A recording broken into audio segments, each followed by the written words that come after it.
Welcome to BVRL 2.0, the launch event. Thank you all very, very much for coming along. The response has been quite overwhelming. It's really nice to have you all here.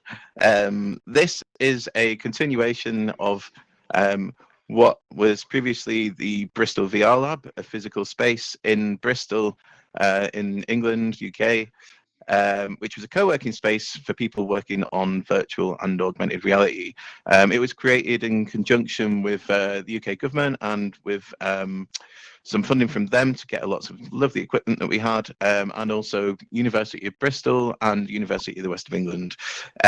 We've had a good run in the physical space, but obviously we're all adapting to this new world that we're now in, and having to sort of see what we can do.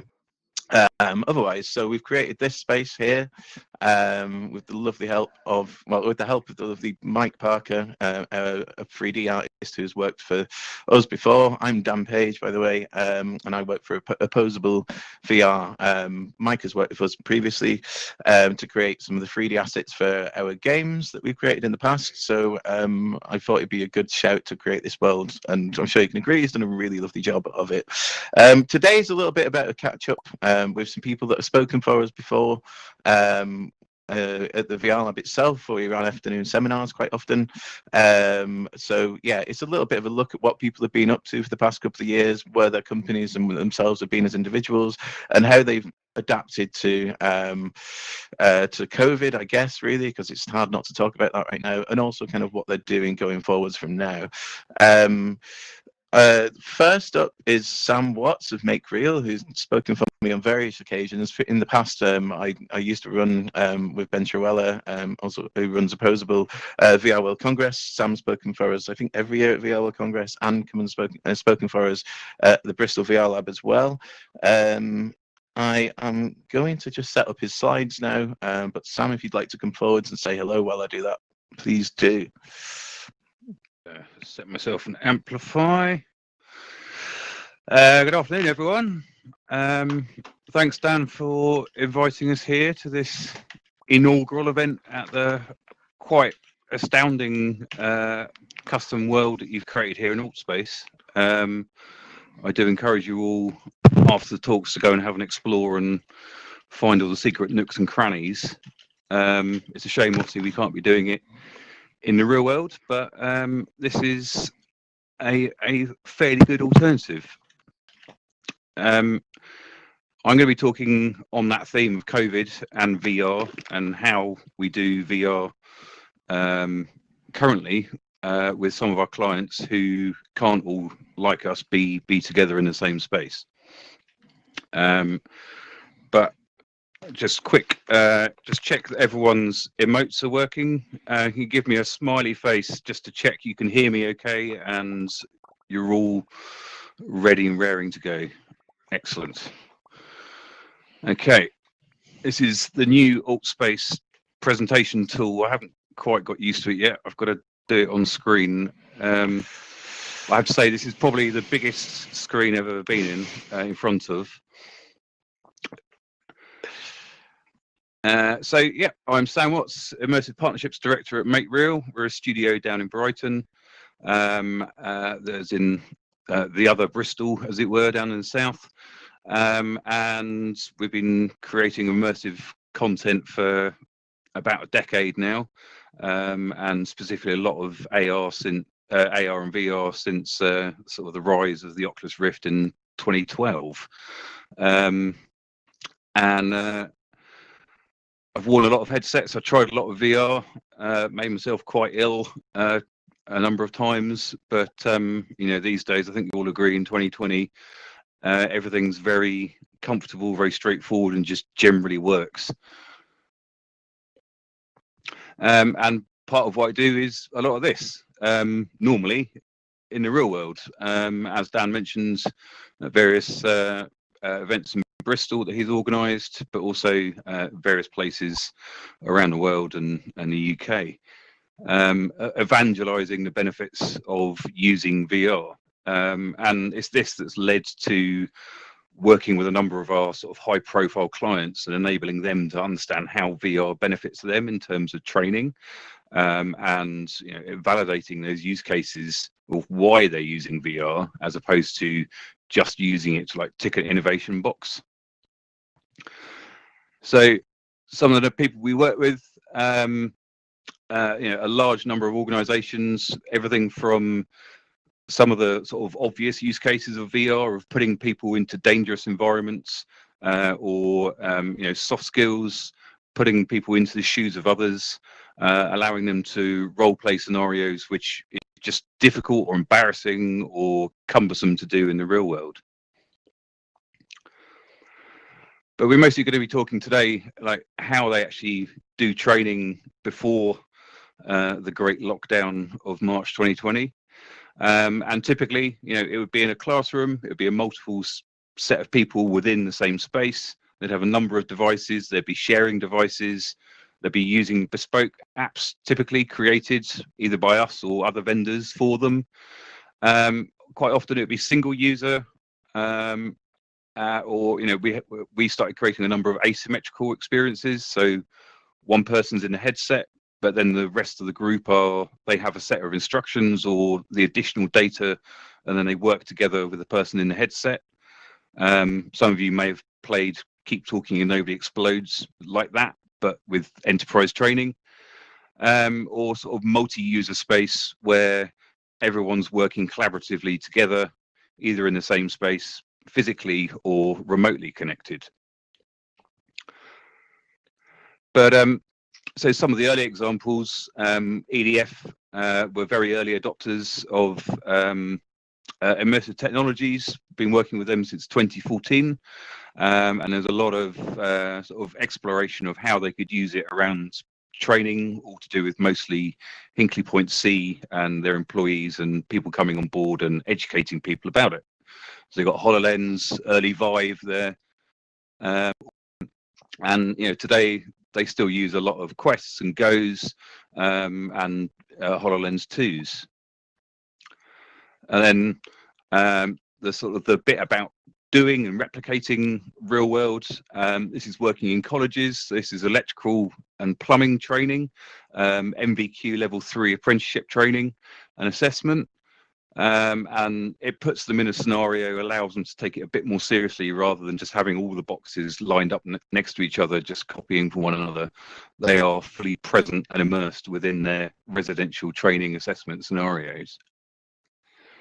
And then on a slightly bigger scale, remember that when we used to get in the same room together without fear? It was a lot of workshops and a lot of sort of evangelizing and talking about the benefits of using VR. And then this would go into sort of breakout session where devices would be shared around. And same again, this is on the AR side this time. This is BAM Nuttall in one of their highways induction projects. And they're using AR here to bring up information about the planned roadworks that they're all learning and going to be working on site for. And then we've got this is Severn Trent doing some soft skills training. This is actually our train the trainer day. We don't just make things and hand them over. We sort of have a fully sort of catered service in terms of deployment to make sure that the trainers know how to use the technology, but also how they know that they can make the learners comfortable with the technology. So the technology fades away and they can concentrate on the content. And Lloyd's here, again with soft skills training. A lot of people running the same content simultaneously. It's embedded into their training programs as part of a blended solution. Once they all get to a certain point, they'll take the headsets off, they'll have discussions, and then they'll put the headsets back on and carry on in the content. So this is all very well, but obviously it's really difficult to do at the moment. And a lot of our clients have kind of put a pause on this kind of training because obviously everybody's working at home and you can't be together. So we've been working with them to explore a number of ways to allow them to carry on using VR training to make the most of it. And actually use the technology still, rather than having to rely upon the older methods. So initially, we started talking about obligatory coronavirus, we started talking about how over Zoom we can at least see one person, and with the Quest we can cast to a Chromecast. So with the TV in the background, we can still see over Zoom what the person is seeing, what they're doing in the headset, and we can one-to-one facilitate a learning training process. But that's low numbers, it's low usage, takes a lot of time, a lot of effort. So with multiple people in multiple headsets at the same time, we can run a group training session. But this then takes away some of the opportunities for some of the streaming, and it makes it quite difficult in terms of focusing on one person specifically. This is a number of people. This is a slight mock-up image, I have to admit. This is some of the MateReal team obliging me to create photos for this. But then, a lot of them have actually got quite well into it and have set themselves up, been listening and reading all the sort of YouTube blogs of like what vloggers are doing and VR streamers, and they've got pretty hardcore setups, some of them now. And they're actually going into podcasts and taking it far more seriously in terms of streaming and their quality and their setup, and having a real professional crack at it. But still, it's complicated. So we've been working on this tool for a couple of years, and it's actually designed for a very specific training sort of scenarios within construction, where they want to be able to validate that the person doing the training is actually the person who goes on site. Because there's a problem where a number of sort of unscrupulous types might pay a friend to go and do the training for them, and then when an incident happens on site, there's no correlation that actual training was that person is the certified person. So we created a tool called Skill Shield, which takes in a webcam feed from the laptop showing the person doing the training in VR, but it also takes a feed from the headset back to the laptop showing what they're doing in VR. But then it also lists and ticks off all of the learning objectives, and it creates this sort of indisputable learning record evidence that that person signed with that certificate is who they are and is who is on site. It's quite a straightforward setup. We had to write our own software to cast from the Quest at a low level, avoiding the Chromecast, straight to the laptop, all over 5G, 5G wireless, or tethered, but nobody really likes tethered, so it's mostly Wi-Fi. And then one of the extra features we added recently is then the ability to actually take that stream, not just locally to the laptop, but actually stream it out onto the internet. So now what it looks like, the setup here, so we've got a picture of the learner, all their details, their employee IDs. Once the application is running, then they go into the learning session, and we get this image where we can see the output from the headset, the output from the webcam of the person doing the training. Again, me creating a sample image here, and then we have the learning objectives down the side here. But then this is actually then writing one single video file that becomes that learner record for future uses. But then now that we can stream it across the internet, you can have the learner at home, one screen, not having to juggle multiple devices, multiple Zoom windows, and it's just a live stream they can tap into, and then they can see everything that's going on in the headset, everything that the learner's doing, and how their assessment and learning objectives are being completed. Obviously, social distancing, it still applies. Lockdowns are variable across the country, and it's we don't know when people are going to be actively going back to work in large numbers. So most organisations, they have been exploring and they've been playing around with the various technologies available to them to determine what works. and there's a lot more acceptance of a few rough edges. But now, many workplaces, they are starting to resume group setting, and there's a lot more acceptance of a few rough edges. So they're working out, how to do it safely within a space back in the office with social distancing rules applying. Thankfully, VR to a certain degree is socially distancing friendly by default, because you need a certain amount of space around you to operate safely when you're in VR. So you can mark those areas out within a classroom. But here, Brennan shared this, and this is what we've been doing. We've always had very high hygiene quality for, in terms of events and whatnot, but we've moved up a scale, obviously with coronavirus. So full-on medical wipes, cleaning the lenses. We use CleanBox UV light boxes. Other UVC boxes are available. And then ideally, you want to set the headset aside for 5 days to sort of be that last safety checkbox. But then obviously the problem there is, to set that aside, you need more devices, and many organizations aren't ready to scale yet. But ultimately, if you take as many precautions as possible, including obviously regular hand washing and everything in terms of your physical hygiene, there are ways, and from very large medical organizations and medical colleges, these are what they're introducing in terms of how to do VR together safely. Now, Kevin, who's going to be talking after me about LBE, is probably going to have a load more to say about hygiene and safety, and how people are doing it at larger scale out when you're dealing with the general public as well. But that's it. That's me for now. Thank you very much.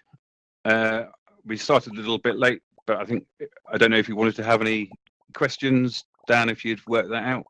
I'll be around for a bit. Unfortunately, I do have to go and dive into another meeting at 4 p.m.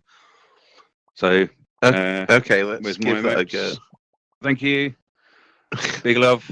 And sorry we can't all be together, but hopefully if you're in AltSpace for the first time, you're enjoying some of the ability to be close together virtually. Yeah. So my name is Kevin Williams. Next slide, please. And I come from the out-of-home entertainment sector. What I mean by the out-of-home entertainment sector is really the location-based entertainment that includes the arcade and the theme park industry. It includes the retail attainment, which I'll go into a little bit more detail about. We also include the casino sector. And really, it's where people pay to play and get immersed. And I actually come from a background in the theme park and the amusement industry. But now we've been deploying this type of entertainment technology into the market. Next slide, please.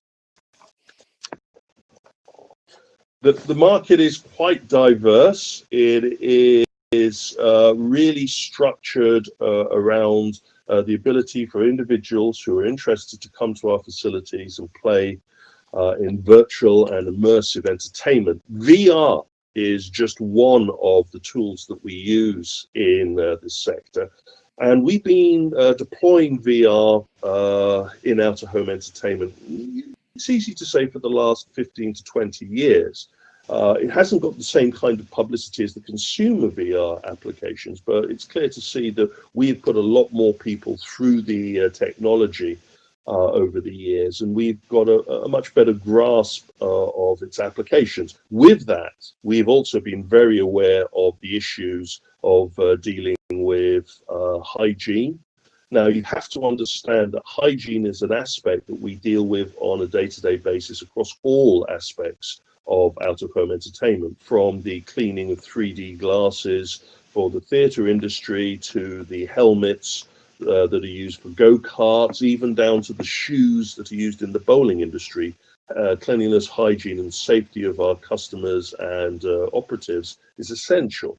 And a lot of this technology that we've been implying in the hygiene of entertainment is now being turned up a factor Simon touched upon towards dealing with the pandemic, because unlike many other industries, the location-based entertainment sector is starting to crawl out of pandemic situations under strict control, but we are beginning to find ways in which we can work in a post-COVID environment. Next slide, please. You've seen aspects of the phases of, so you can understand better really where VR has been in our sector. Next slide, please.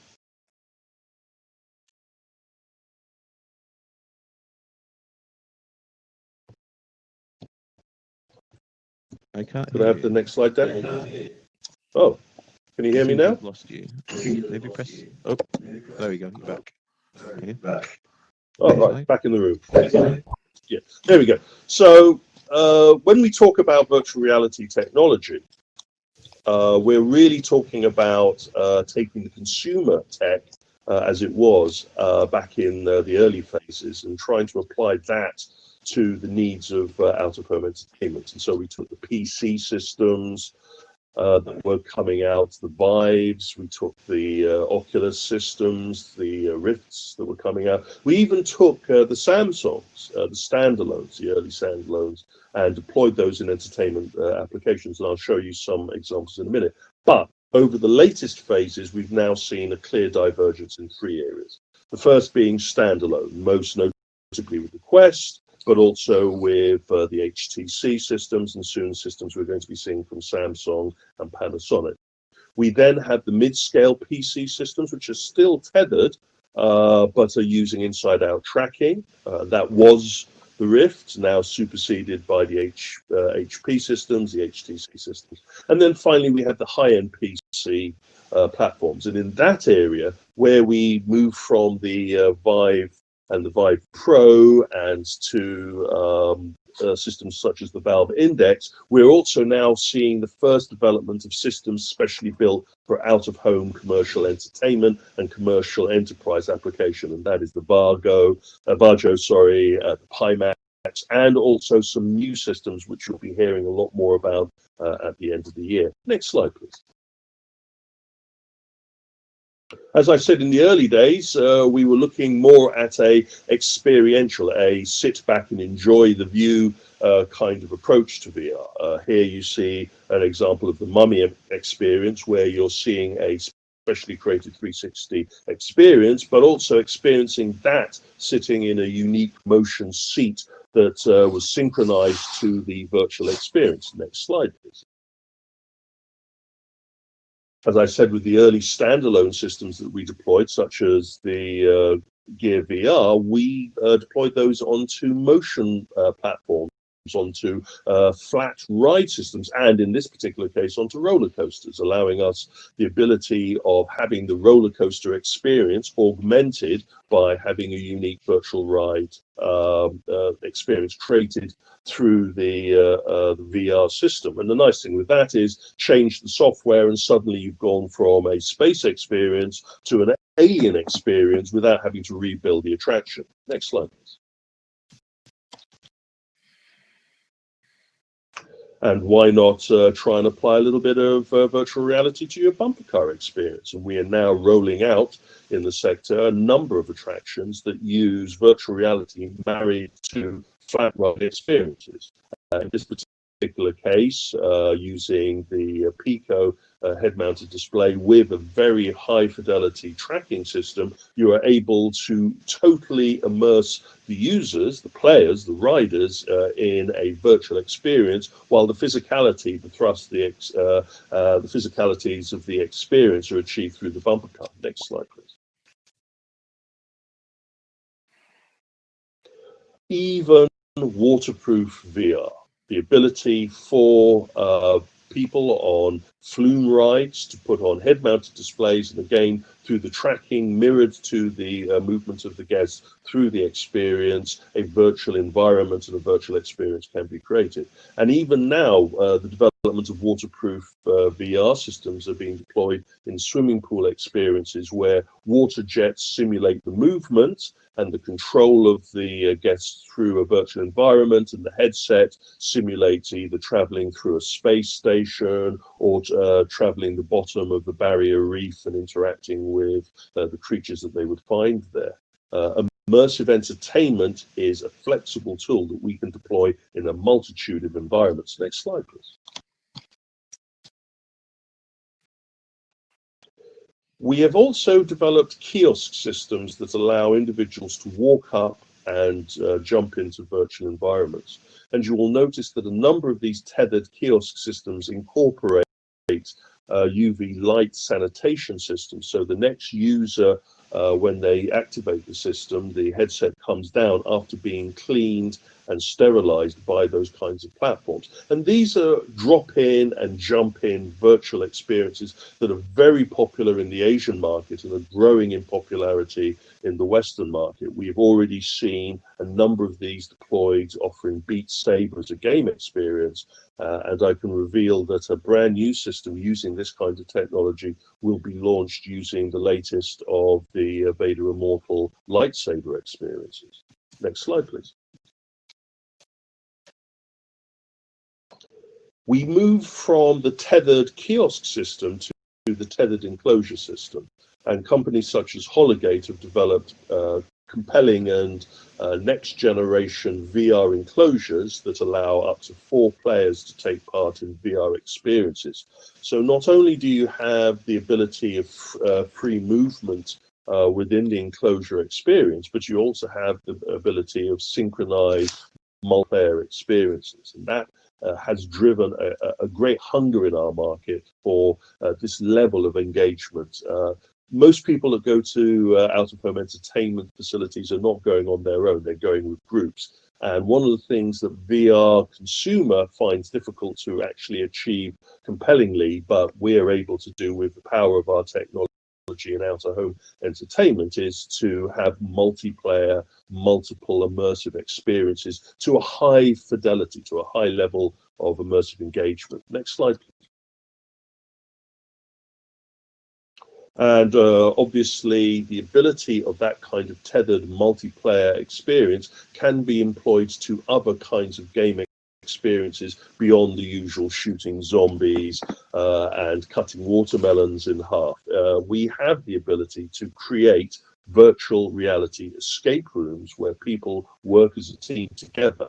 The ability, of course, with a VR representation of the popular escape room system is that we can place you anywhere in the universe and give you a large tableau to take part in.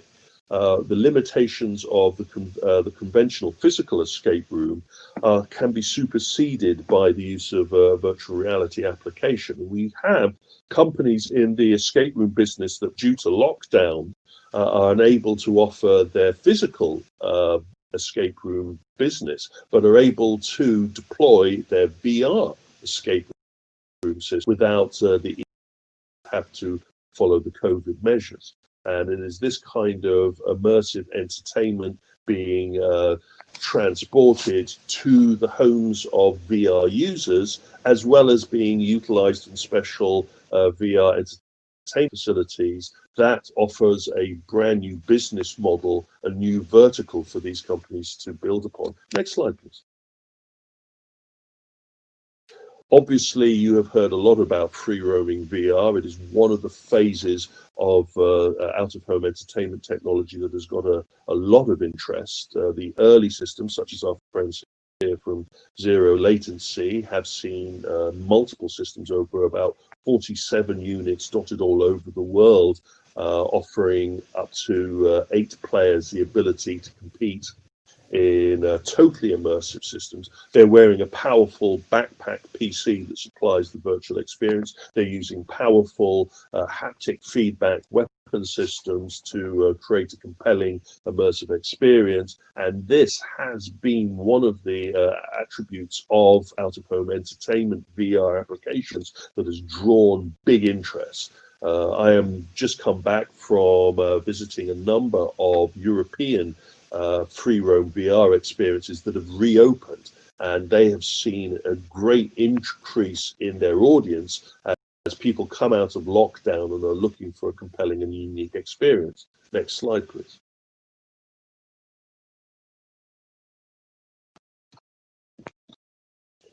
But we have to be aware that this swings and roundabouts for a number of companies in this market, and it's a difficult point for a lot of the industry, and where there has been great interest in some of the free roaming systems, some of the companies have found it difficult to bounce back, especially those located in California, where the restrictions on reopening their businesses have been much more draconian.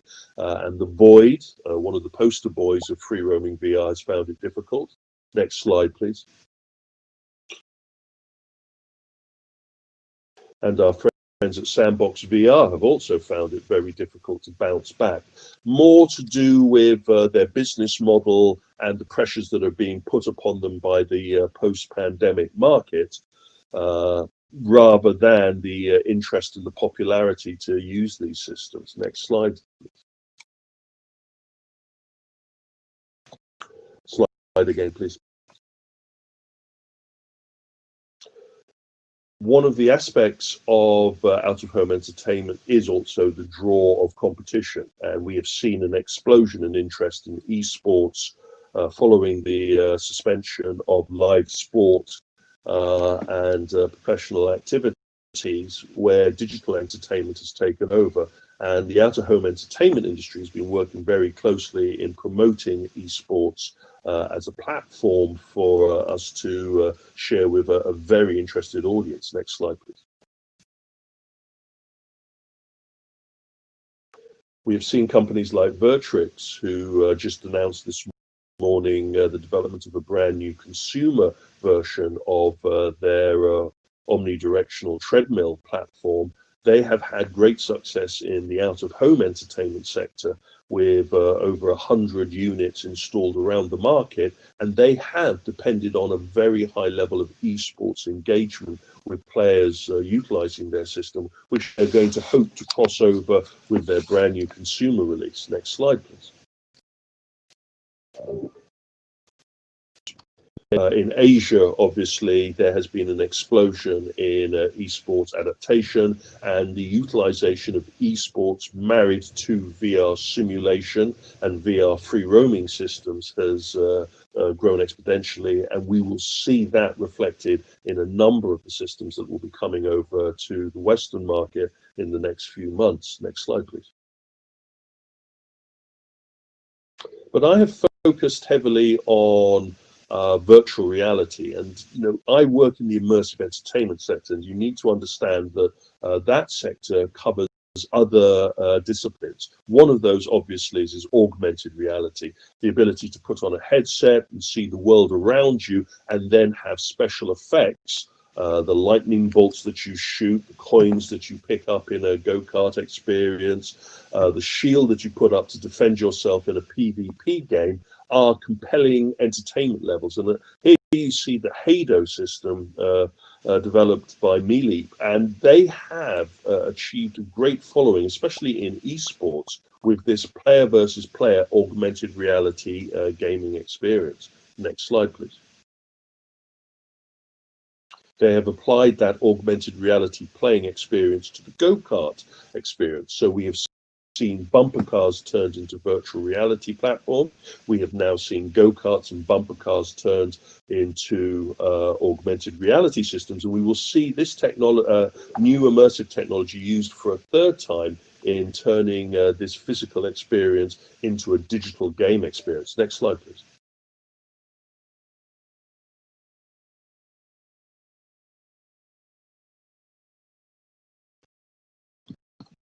And that leads us to the use of augmented reality as a replacement for physical items.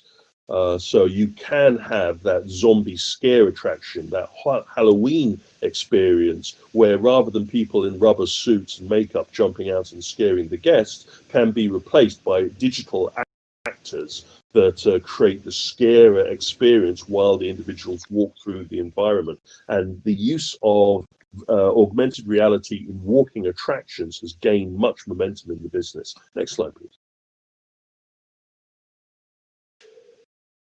Part of the augmented reality experience is taking technology from other aspects of the market. And we have seen an explosion of interest in the drone racing industry.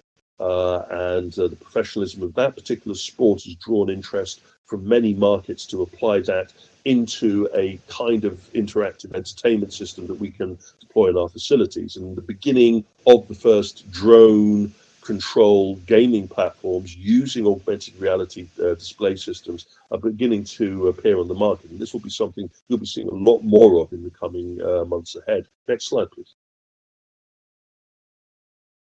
But as I am a consultant, it's important for me to tell you the pros and the cons of the technology. You have to understand that hygiene is a big factor now, especially with the pandemic entrenched in our market. We also need to have a high level of training from our staff. Next slide, please.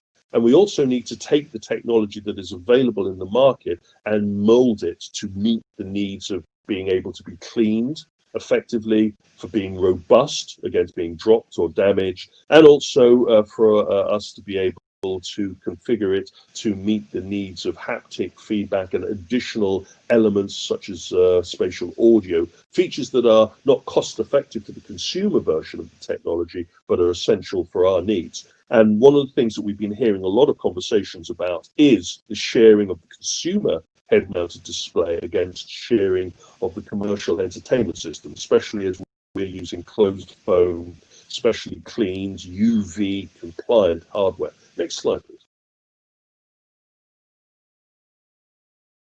But I've talked about the application of out-of-home entertainment as cross reality, where immersive entertainment is being used first as virtual reality and then as being used as augmented reality. And all of these, next slide please, fall under the umbrella of cross reality. And cross reality really is the next phase of development for our industry, where we're removing the physical contact with the guest. We're removing the need of having to wear a head-mounted display and allowing them to be totally immersed in a digital environment through the use of high-level projection mapping. Next slide, please. We have used projection mapping systems in the bowling industry to increase the interactivity and the engagement level for the new generation of bowlers that are coming onto the market. Next slide, please. We have, as I said earlier, taken that go-kart, taken that bumper car experience, and through using projection mapping onto the surfaces of the raceway, we can create compelling and unique experiences where you physically feel that you've been dropped into the Mario Kart experience. Again, through projection mapping, we don't need to have the individual wearing a head-mounted display, but through projection mapping, we can create a level of digital immersion that is higher than anything that could be achieved at the current level of virtual reality or augmented reality headsets. Next slide, please. You have a climbing wall. That is a useful entertainment system, but it is not really a compelling game platform. But through the use of projection mapping, suddenly we have the body game experience that everybody has been asking for, the ability to play Pong or to play Space Invaders through the movements of the person's body as the body joystick, as the game character. And it is this kind of level of engagement that turns a conventional entertainment system into an interactive entertainment system. Next slide, please.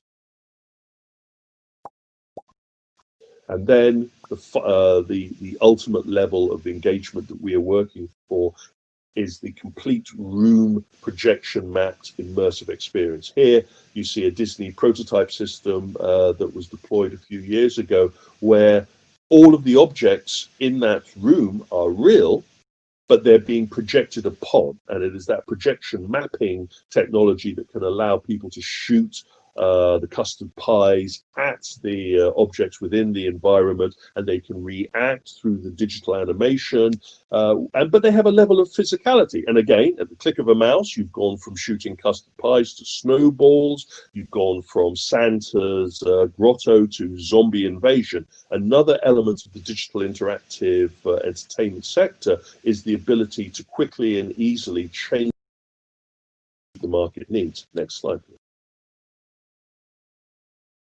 And already we're seeing the first of the total immersive crossover platforms, both projection mapped of the environment, but also the weapon systems that the players are using to capture the ghosts in this particular experience are augmented reality. So it is the marriage, the merger, the crossover of various technologies to create a complete and compelling immersive entertainment experience. Next slide, please. I've gone through what is a very complicated industry. It is an industry that is growing and defining. It is a market that in the next few years will be a major part of the entertainment revenue sector. We have seen over the last few years of deployment of immersive VR into out-of-home entertainment, it's seeing generations of revenue in the 40 or 50% upswing.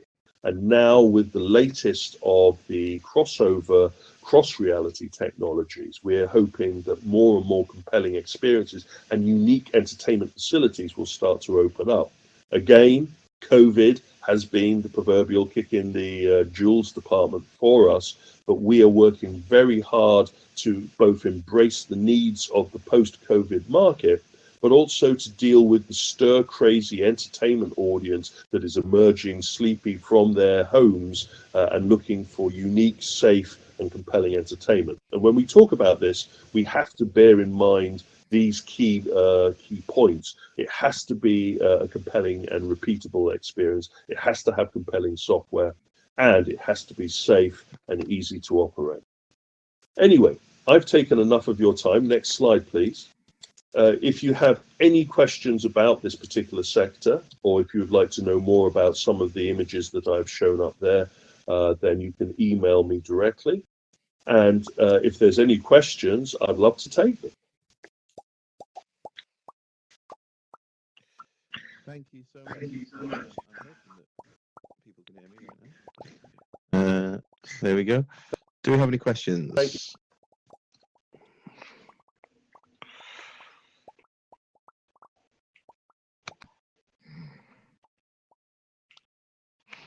I don't think we have any questions. Thank you very, very much again. It's always a pleasure to see one of your talks, I've got to say. I can't wait to have a go at some of the things that you've shown us. Thank you very Thank you again. Next up, we have Verity McIntosh, a good friend of mine. Hello, Verity. How are you? There I am.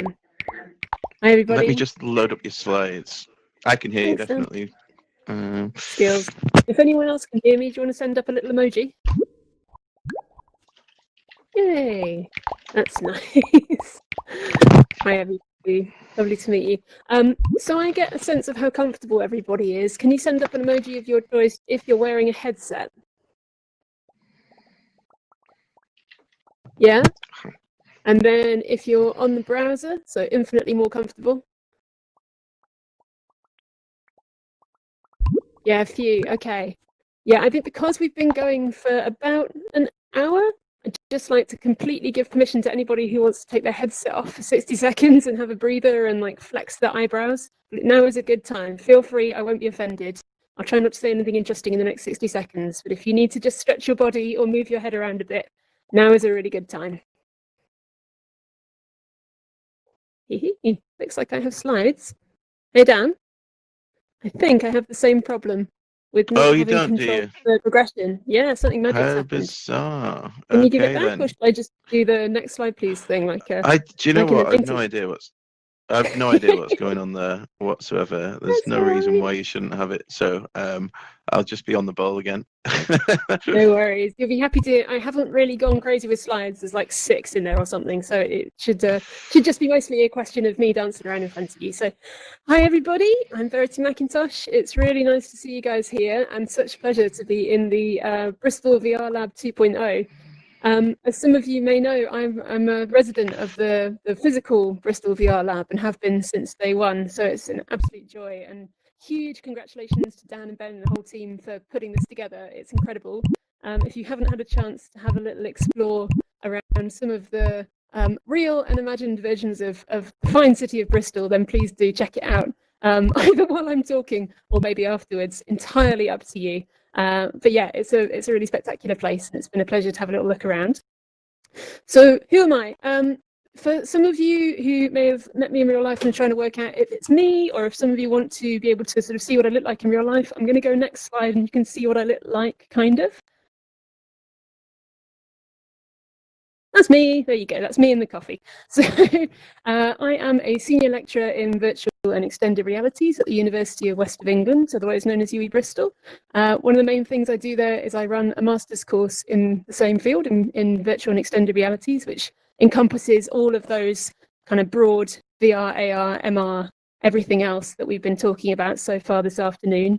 I know we've got some of the students here in the audience. Feel free to shove some emojis up if you want to identify yourselves, or remain incognito if you'd rather not. But yeah, I have the very good fortune to work with a number of incredible people who are starting to really specialize in this field and think about how they're going to be influencing and changing the market as it develops in all the ways that we've been talking about today. Next slide, please, Dan. Okay, so a lot of the time I'm being asked, like, how the hell are you still teaching this medium, given that nobody is able to be physically together at the moment?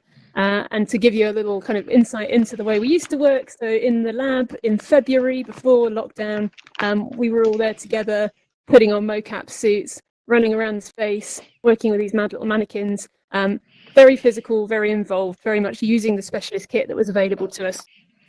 Obviously, the world changed in a moment, and we had to be very adaptable. And we sort of saw this coming, and I think more so than many other academic sectors, certainly the advantage that we have is, of course, we're aware of this physical space and this virtual space that has an analog for us. So we started to get a little bit comfortable and a bit used to working in social VR. Next slide, please, Dan. There we go. So some of you who've been in alt space for a little while might recognize that's the old character set, which now seems 100 years old, but was still in action in March. So we started within our classes to think a bit about how we might meet each other virtually, get a bit used to it, figure out what our tolerances were for things like VR sickness over time. Personally, this is about my comfort level. I'm going to start looking a bit sort of twitchy soon, because after about an hour of putting my Quest on, I want to take it off again, but I'm very happy to be with you guys now, so I'm going to push through. So in March, we started thinking, can we meet virtually? Can we do what we need to do in virtual spaces, and can we collaborate there and teach there as well? Next slide, please. I think what we discovered after a while of playing about with that is that actually, almost disappointingly, the tools that are becoming ubiquitous for everybody are the tools that continue to be ubiquitous for us. We did an awful lot of connecting with one another through video conferencing, through things like Zoom. And I think it's sort of slightly telling of where we are with these wonderful social VR platforms, as good as they are, that we're still not able to get fully what we need from them in terms of being able to interpret each other's expressions, body language, to be able to share tools, to be able to use the browser, to be multi-screening, to be sharing things with each other and making references out to different things. We're still quite kind of locked to one environment when we're here, which I think when you're going to an amphitheatre and listening to somebody speak for 20 minutes makes perfect sense. When you're trying to create things collaboratively and exist in a much more kind of nuanced, interactive way, it can still be quite challenging. So actually over the summer, the students that we've been working with this year decided largely to use project management tools, to use lots of different video conferencing, to kind of mix it up and keep making use of all sorts of different tools, including social VR, but largely using the more kind of traditional, what are becoming traditional tools of our trade. Next slide, please, Dan. But I guess what I wanted to share with you in terms of updates is what they were doing is actually entirely what they were always going to do, which I found super, super interesting. What we would always be doing at this time of year is working with really fantastic industry partners who set challenges to our students with real life problems that they're having, or real life kind of challenges or ideas or questions that they're grappling with. One of my jobs is to kind of leverage the network that I have to bring in people who I think are going to really challenge and push forward what the students are looking at and what they're capable of. And this year we were working primarily with Ultraleap, who send me up an emoji if you know who Ultraleap are. Possibly Leap Motion might be more familiar to you. Ultra Haptics, maybe. Well, they're actually a really big Bristol success story, so we're in the right place to be talking about them. They started out at the University of Bristol as Ultra Haptics and were a haptic interface. They do an extraordinary piece of work where they vibrate transducers to create the sensation of touch in midair, and that was their haptic sensation tool. They recently purchased Leap Motion, which is a gesture-based interface, which allows you to interpret quite fine-grained detail of people's hands and use that as input for experiences. So the haptics combined with the gesture allows you, in VR particularly, to have incredibly multisensory and fine-grained interactions using haptic interfaces led by gesture. So they've been doing brilliant work. We've been working with them for a number of years in all sorts of different phases of their product development, and this year we invited them to come and work with the students. Their primary question for the students was that they know how they operate in an enterprise environment. They know how they work as a dashboard with buttons and how they can be in a car. What they don't know is how they can make the case for their interface to be used for creative storytelling. They know that there's potential there, but that's not really part of their portfolio. So they put the challenge to the one moment. Now that I'm presenting to a bunch of people in a weird amphitheater. Cool. That's my 4-year-old. So yeah, they put the challenge to the students. Can they create a demonstrator that demonstrates the creative potential? You can't see what's in there. Matthew, would you mind? Sorry, Squeaks. I know. This is the weird world. You're getting a little lapse into my world where someone comes home from school. Okay. Imelda, they're sending up love hearts for you. That's lovely. Okay. So the challenge was there, and the students had to respond to that. And what we do in this particular module is the students will pitch various ideas to the industry clients, and the industry client will give them a direction of travel, and then they bring something to proof of concept prototype. It's a way of these partnerships kind of evolving the ideas for everybody. And what these incredible students did is they took a look at the gesture and the haptics as affordances, and they thought about the story context that will work. And what they've created in a very short amount of time is a piece called The Art of Shadows, in which you meet Sam here behind me, who looks amazing on this giant screen, who is a shadow master. He holds the ancient wisdom of shadow puppetry, and you visit with him, and he teaches you how to do basic hand shadows. And you create these incredible shadows that exist in virtual reality using your virtual hands. But what you don't realize at first is that when you create these shadows, they pop into life, as is only possible in these virtual worlds. So if you create a butterfly like this, all of a sudden a butterfly will be fluttering around. And because of the affordances of the haptics, if you place your finger out like this, the butterfly can settle on your finger, and you can feel the tangible sensation of it tickling your finger. It's a really magical experience. And they created a whole narrative around this sort of creative world where you could imagine and you could create with your very hands using the light and the shadow in the virtual space. And it's been a really wonderful experience to see what can be possible. I guess what particularly interested me is that the industry emulation of that module has always been, we operate as if we're responding to a direct client brief. And what we realized quite early on is that for so many people working in this industry right now, remote collaboration is the bread and butter of this industry. We're all in different countries, we're all working on different time zones, we're all using these kind of digital tools, whether it be VR directly or all sorts of different interactive collaborative tools. And actually the translation wasn't as stark as we thought it might be. So it's been a really interesting one to realize that we don't have to be physically present all the time to be able to be constructing this kind of work at the level that we would want to see. Next slide, please, Dan. Here it is. So in the spirit of offering some updates, we've been running the master's course, which is going to our 3rd year in January. So we've started to see the alumni changing the world in a way that we might expect. There's some fantastic examples that I could share about how people are going into different workplaces, working in games design and teaching, in user experience, in all kinds of different roles, crypto arts, all kinds of cool things. But I thought I'd share with you just a couple of examples of where the work that they're making is starting to kind of meet the world, and some things that you might have spotted. So one of our alumni, Ellie Rickold, recently was selected for the Cannes XR exhibition incubation program.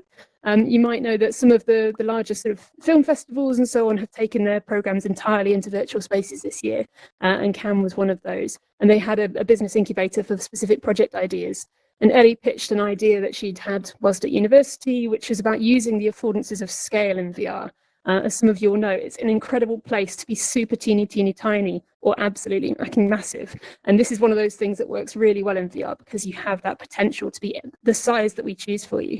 So she pitched an entire project that would be working with microbiologists and authors to create lots of teeny tiny stories at nanoscale. She's been particularly thinking about the size of a virus in this moment of coronavirus.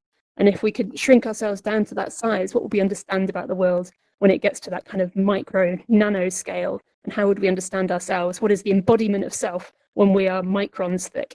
So she pitched that to Cannes and was one of 3 winners from that entire program, and is now going forward to seek investment for that program, which will probably be launching, I'd say, it's going to be about between autumn and December next year. It's very contingent on different things, but that's one to watch for. And in fact, one piece that's already meeting audiences in a fully realised form is the one to the left of me by an amazing producer and director called Harry Silverlock, a piece called Gimme One, which was developed as part of his final major project and has gone on through several iterations to now be at its world premiere today. Yay! So those of you who are interested can head along to the BFI London Film Festival to their expanded programme, which I'd highly recommend anyway. There's lots of good stuff in it. But Harry's piece particularly is having its world premiere there. And in fact, they've just announced it's having its German premiere shortly afterwards at Doc Leipzig. So it's sort of in the process of taking on the world. I think, Dan, the virtual fingers are crossed. I think we have a trailer that we can share with you to show you a little bit about Gimme One. So we give it a try.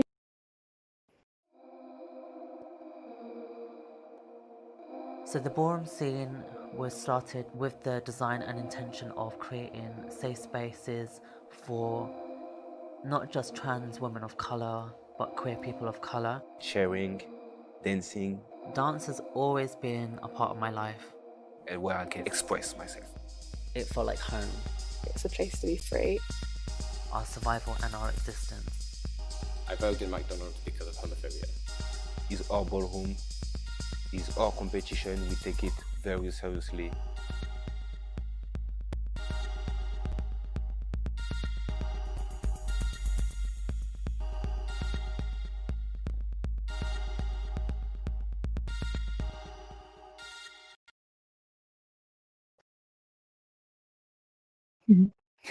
Thank you. Dan and I were talking about the weirdness of showing you what is effectively 360 content on a 2D screen in a virtual reality space. It is very odd. And Altspace, if you're listening, can you come up with a 360 mode so we can watch that kind of content in a wraparound?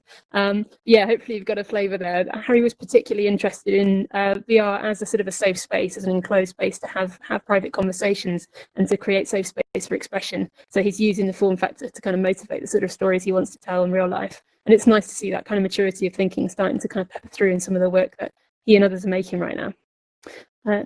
So to kind of finish off the updates, I wanted to give you a heads up on a couple of research projects that we're just kicking off right now in UE that kind of connects to some of the stuff that we've been talking about today. There's a piece called Virtually Under Attack that I'm doing at the moment with a immersive production studio called Headset. So Headset are made up of 2 fantastic journalists who have for decades been doing very kind of intense hostile environment journalism from war zones around the world and in kind of protest environments.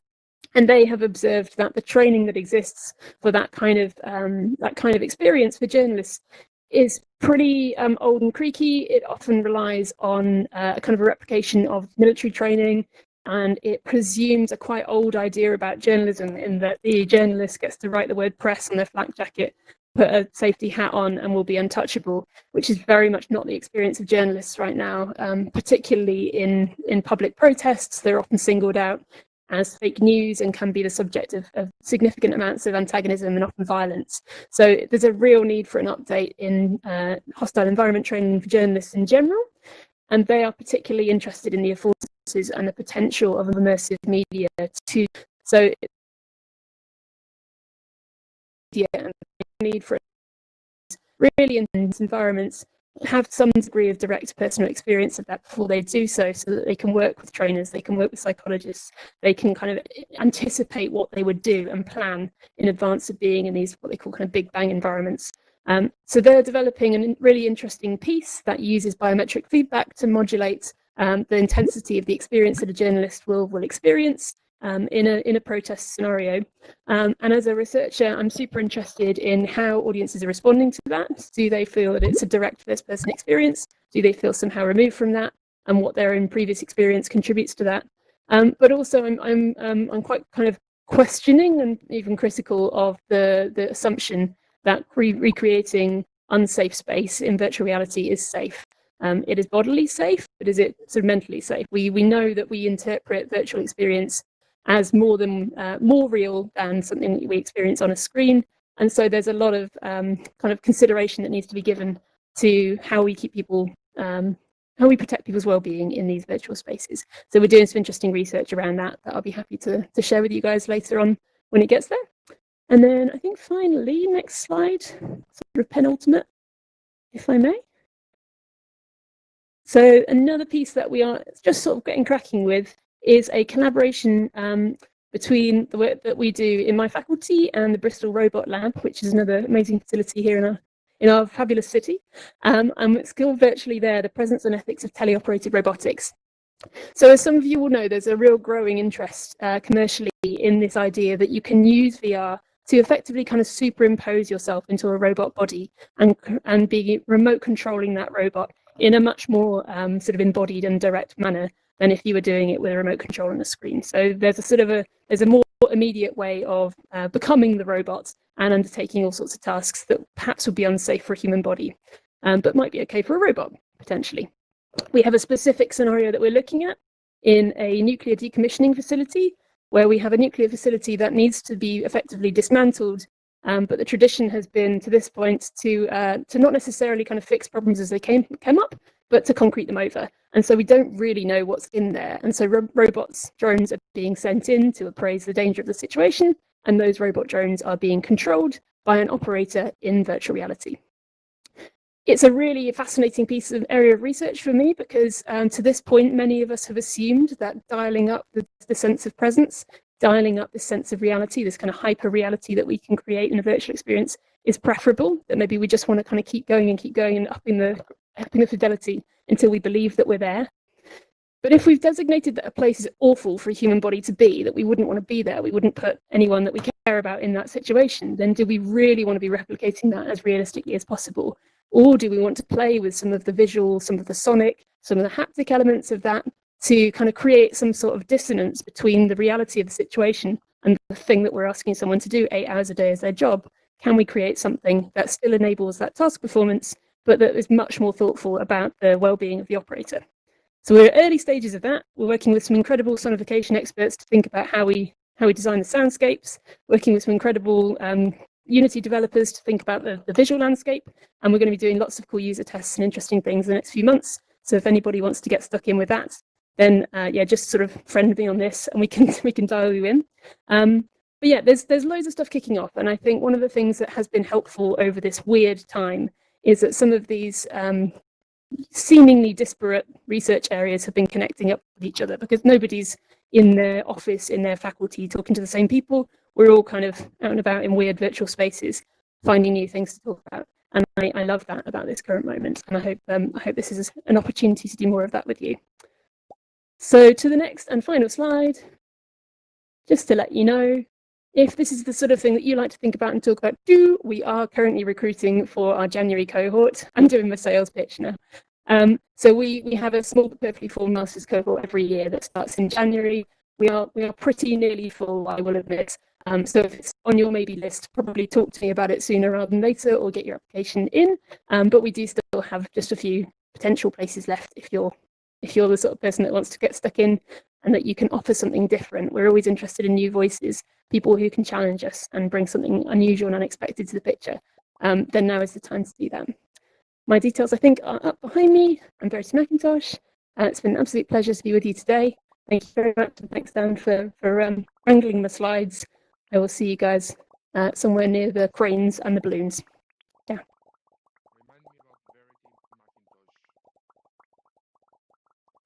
Okay, cool. Well, thank you, Dan. Thanks for inviting me again. I have to say, it looks a bit different from the real Bristol VR Lab, but really liking the space here. We do have a real one just over there. A recreation Oh, of the really? real one, just that way. I Yeah, need yeah, to check fully it out. I haven't explorable as seen it. well. We'll go after this. Cool. I am Emanuel. I am a developer at PwC in the UK. I'm also the co-founder of immersive education studio called In Silico. For those who don't know, PwC is a multinational company who is probably best known for doing legal services, assurance, auditing, and so on. But we also actually do a lot of research and advisory on emerging technologies such as virtual and augmented reality.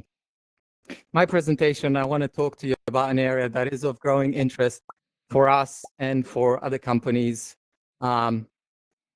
which is VR for soft skills training. And along with this, I'd like to present a study that we recently released that looked into the effectiveness of soft skills training in virtual reality. There's some really, sorry, did you say something, Dan, or is everything okay? I presume that means it's all good? Okay. The study looked into the effectiveness of VR for soft skills training and then some really useful stats. And hopefully you'll find it insightful too. So up until recently, VR has in the business and education sector and enterprise sectors has been mainly used for job simulation and practical skills training. And for good reasons, we know that practicing skills in VR can transfer very well. VR has been used to train pilots, has been used to train astronauts. We know you have your hands, you can grab things, you know what to press. And those kind of things, those kind of skills transfer very well. But to my surprise, so actually I joined PwC only about a year ago, and this is the first time I learned about soft skills training. And to my surprise, you can actually train for soft skills just as well as you can for hard skills or practical skills. Now, soft skills, I also just kind of had no idea what this was. I had a vague idea. This refers to the kind of skills that generally help you get along well in your workplace. So things like communication skills, social skills, empathy, and even, as I will show later, reducing implicit bias or unconscious bias. And why is this important? I mean, there's a lot of our clients and companies in general are asking the questions, how do we train better? How do we communicate more effectively? But also, of course, now it's very important to find ways to different ways to train, because now we know that in-person training is pretty much off the table. As Sam showed, we have to find new ways of doing this type of training. The second reason is it's actually very effective to train in virtual reality. And in fact, our study showed that it can be even more effective than traditional training methods like e-learn or even classroom training. The other big reason is that it's actually very important to the economy in general.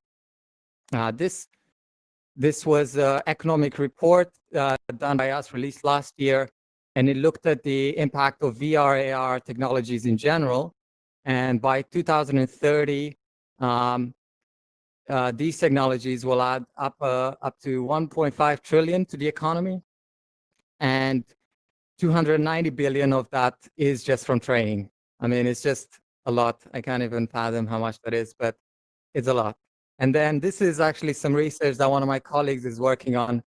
And this is the adoption of VR, AR in businesses in the UK. And then you can see there the kind of darker areas, that's where the most usage is. But relevant to here is learning and development amounts to 22% of all usage within businesses in the UK. And I expect that figure to continue to grow. Now, going back to this study that I mentioned, I encourage you to look it up. It's a very interesting read. But I will give you a breakdown of the main findings. And just to explain, so what the study did was it took 12 managers in different locations, and they all underwent the same type of training, which was related to diversity and inclusion. And they did it in 3 modalities, classroom, e-learning, and VR learning, of course. And the results were that employees trained in VR required less time to learn, so they learned faster.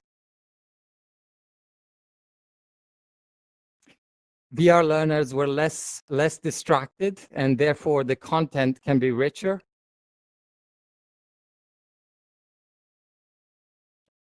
They were more confident. And crucially, I think for soft skills, they are more emotionally connected to the content.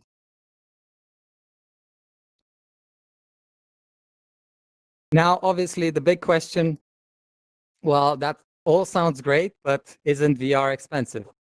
Well, the study also looked into this question, and it turns out that it's all relative to the scale that the training is being deployed at. So at 375 learners, VR training became as cost-effective as classroom training. At nearly 2,000 learners, VR training was on cost parity with e-learning. And you might be wondering, how can e-learning be as cost-effective, or VR can be as cost-effective as e-learning? This is because I showed that slide.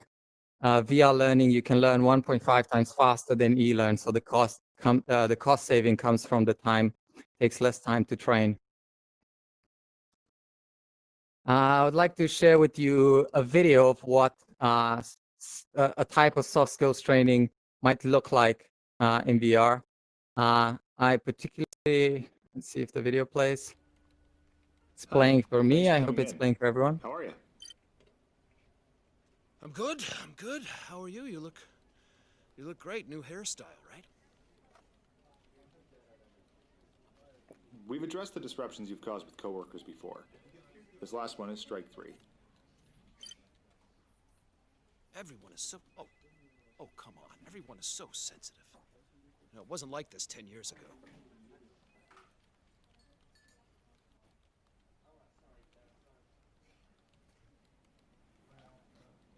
As discussed, your actions are disruptive to coworkers. This is the final offense. We're letting you go. How can you...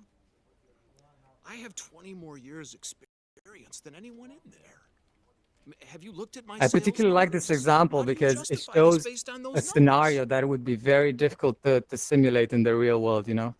I mean, it's not impossible. You could hire an actor to pretend to be an employee, but clearly... Can we just back up for a second? This is all... he gets emotional here, and it is very impactful.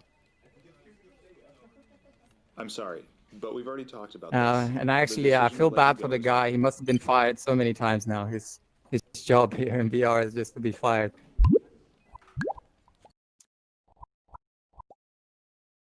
Okay, just one of this is the personal kind of experiment I'm working on at the moment. And the reason I put this in is I want to show you that actually soft skills training is also, you can simulate things that would be really impossible in the real world. And Sam showed, Sam in the first talk from Make Real talked about this. You could embody someone else. And you might have heard about this test. It's called the implicit association test, or unconscious, which tests for implicit bias or unconscious bias. The famous example, and you can take this test online, it's pretty simple. Famous example is on race, and you can test whether you have a bias, an unconscious bias. And but there are other examples for gender, things like weight, disability, other types of biases. And the idea is you see these pictures of people, and then you have these concepts, which are just words, so things like good, bad, danger, and so on.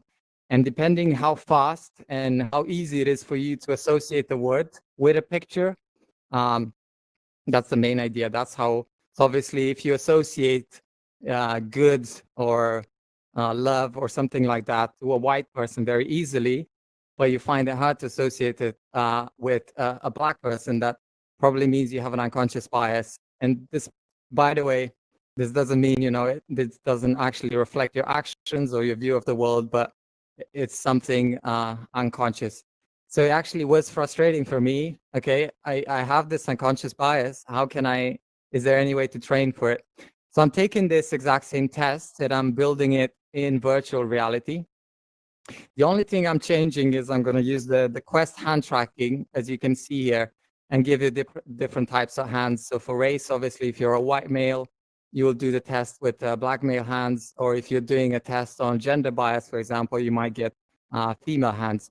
And I just want to see whether, from previous research that I did in previous studies, it suggests it should make a difference.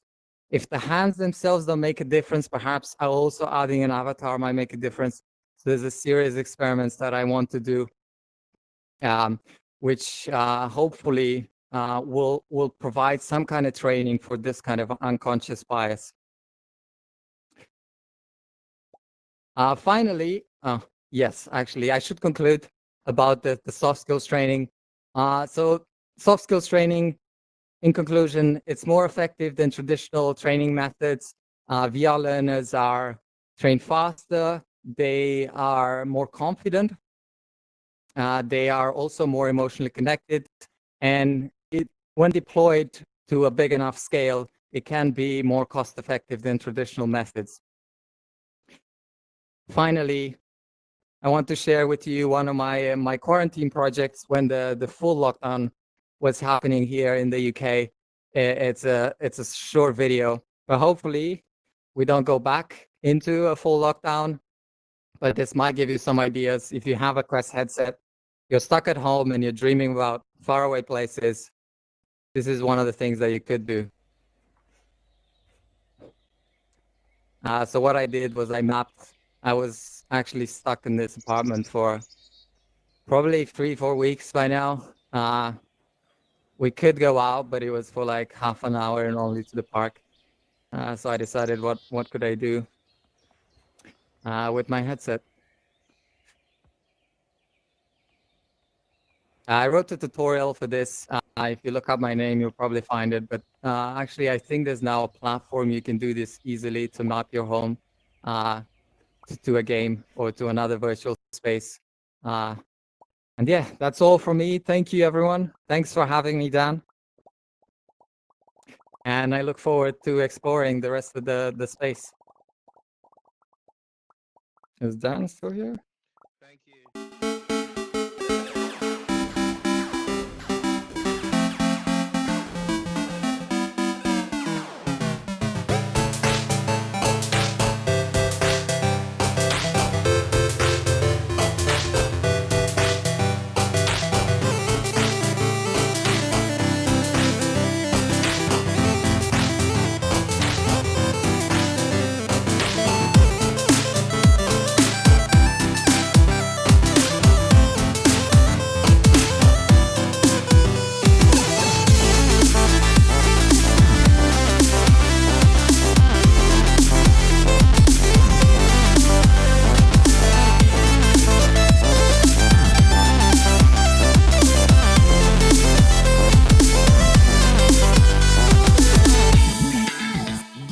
All right then, okay. It's nice to have a little break then, actually. I should have programmed a break in here anyway, really. Thank you, everyone, for bearing with us there. I hope you've had a little explore around the place.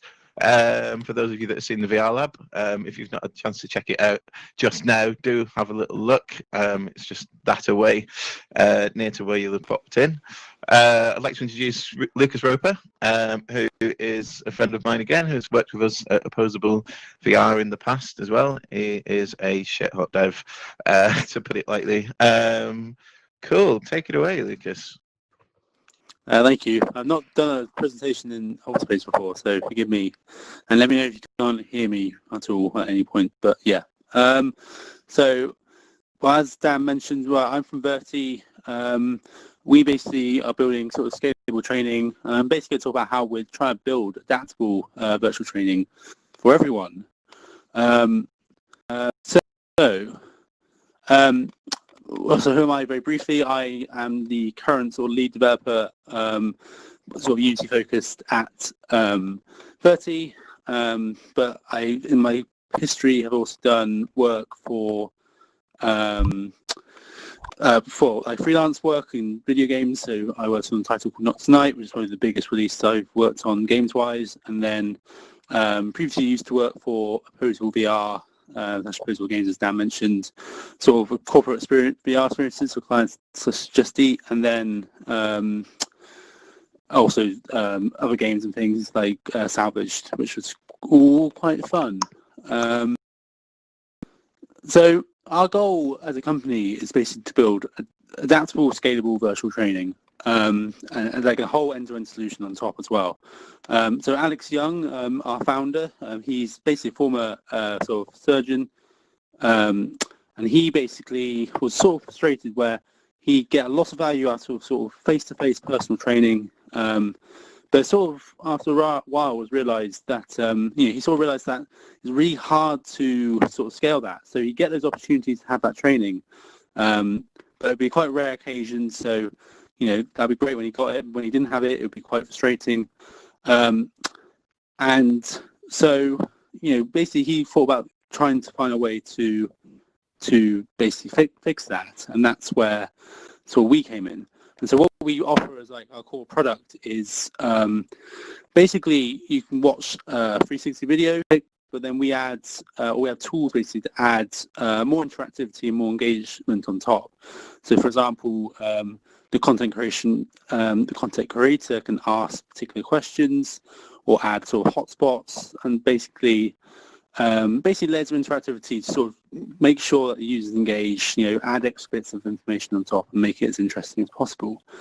But with all this, that's hopefully fixing a thing of trying to make it scalable so that, thousands of users can watch it rather than, be in Alex's situation where, he'd be able to get this training once and then never be able to recreate it or never get another type of training because of restrictions. And so, we have that goal of we want to build this scalable training and build this whole platform, but it's sort of pointless if there's not enough ways to be able to access it. And that's where we sort of have, at the moment, a sort of free-tiered approach in terms of the platforms we offer. So you can sort of view the content in VR, you can view some of the content in AR, and we also offer a mobile app. And this is sort of useful both in terms of students, in terms of being able to access that and have that ease of use, but also we're finding for organisations themselves. So, for example, a UK-based healthcare provider, NHS, etc. They don't have the same budgets as, say, a US healthcare provider. So, when we're talking to NHS organisations, they're interested in the mobile app because students already have it and they can access it nice and easily. Whereas in the US, there's much bigger budgets, so they're interested in providing headsets to students, or even setting up entire sort of sim centres where students can visit and they can use proper hardware. And so that adds a lot of adaptability. And then sort of on top of that is really that the content is buildable by anyone, and we want to ensure that organisations themselves have as much power as possible to actually build content as easy and simple as possible. So we basically offer like a suite of tools where they can upload the 360 video, they control the content, they control what interactions and sort of interactability is added to the actual simulations they're building. And then with all that, they can deploy that. And what we like about that a lot is, that takes, we're not custom building stuff ourselves, the dev team, and so that saves a lot of pressure from our end. But on top of that, they're in control of sort of how they want to roll it all out. So, it's their timelines, it's how they want to sort of put it all together, over what time period, and who gets to see it. So there's pros and cons with this approach, because there's quite a few different approaches you can do. We're focusing the video. Other studios will build custom CGI, simulations, etc. I think what we really like though is the customers can build what they want, as I mentioned already. So they can build that content quick, fast, without us blocking them. And then that speed of deployment is really important too. So we were working with the Bristol Surgery Deanery, for example, last week, and they came to us and wanted some content that they wanted to share with their students. Filmed it on the Wednesday, deployed it on the Friday, like 2-day turnaround, and that's so fast. If they were trying to do that in CGI or something, that would take weeks, maybe months. No, definitely months. The sort of performance / overhead is very consistent. I seem to be floating now. I don't know what's going on. The tracking's getting a bit weird.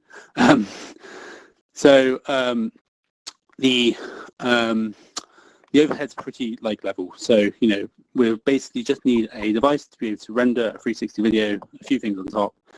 The performance of the graphics overhead, or even the general hardware you need to run it, is pretty level, and so we can support a wide range of devices because we know of the exact or rough, a good level of the overhead that's required. The cost. So again, we can give, if they wanted to build a CGI solution of some of the stuff that we're filming, that would cost tens of thousands of pounds to do, compared to maybe 2 or 3 days of filming, sometimes even 1 day of filming.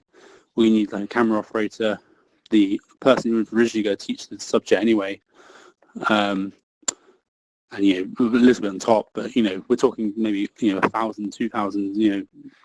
It's so much cheaper. And often they also have existing libraries of content that they want to utilize. So, for example, they might have a bank of 360 or 2D videos that they already recorded. And so it's sort of a bit of a freebie, if you like, is they can sort of be leveled up very quickly to sort of get some content out, see how it goes, and then maybe they have more complex ideas which they can film, and they can talk to us more about sort of bespokely afterwards.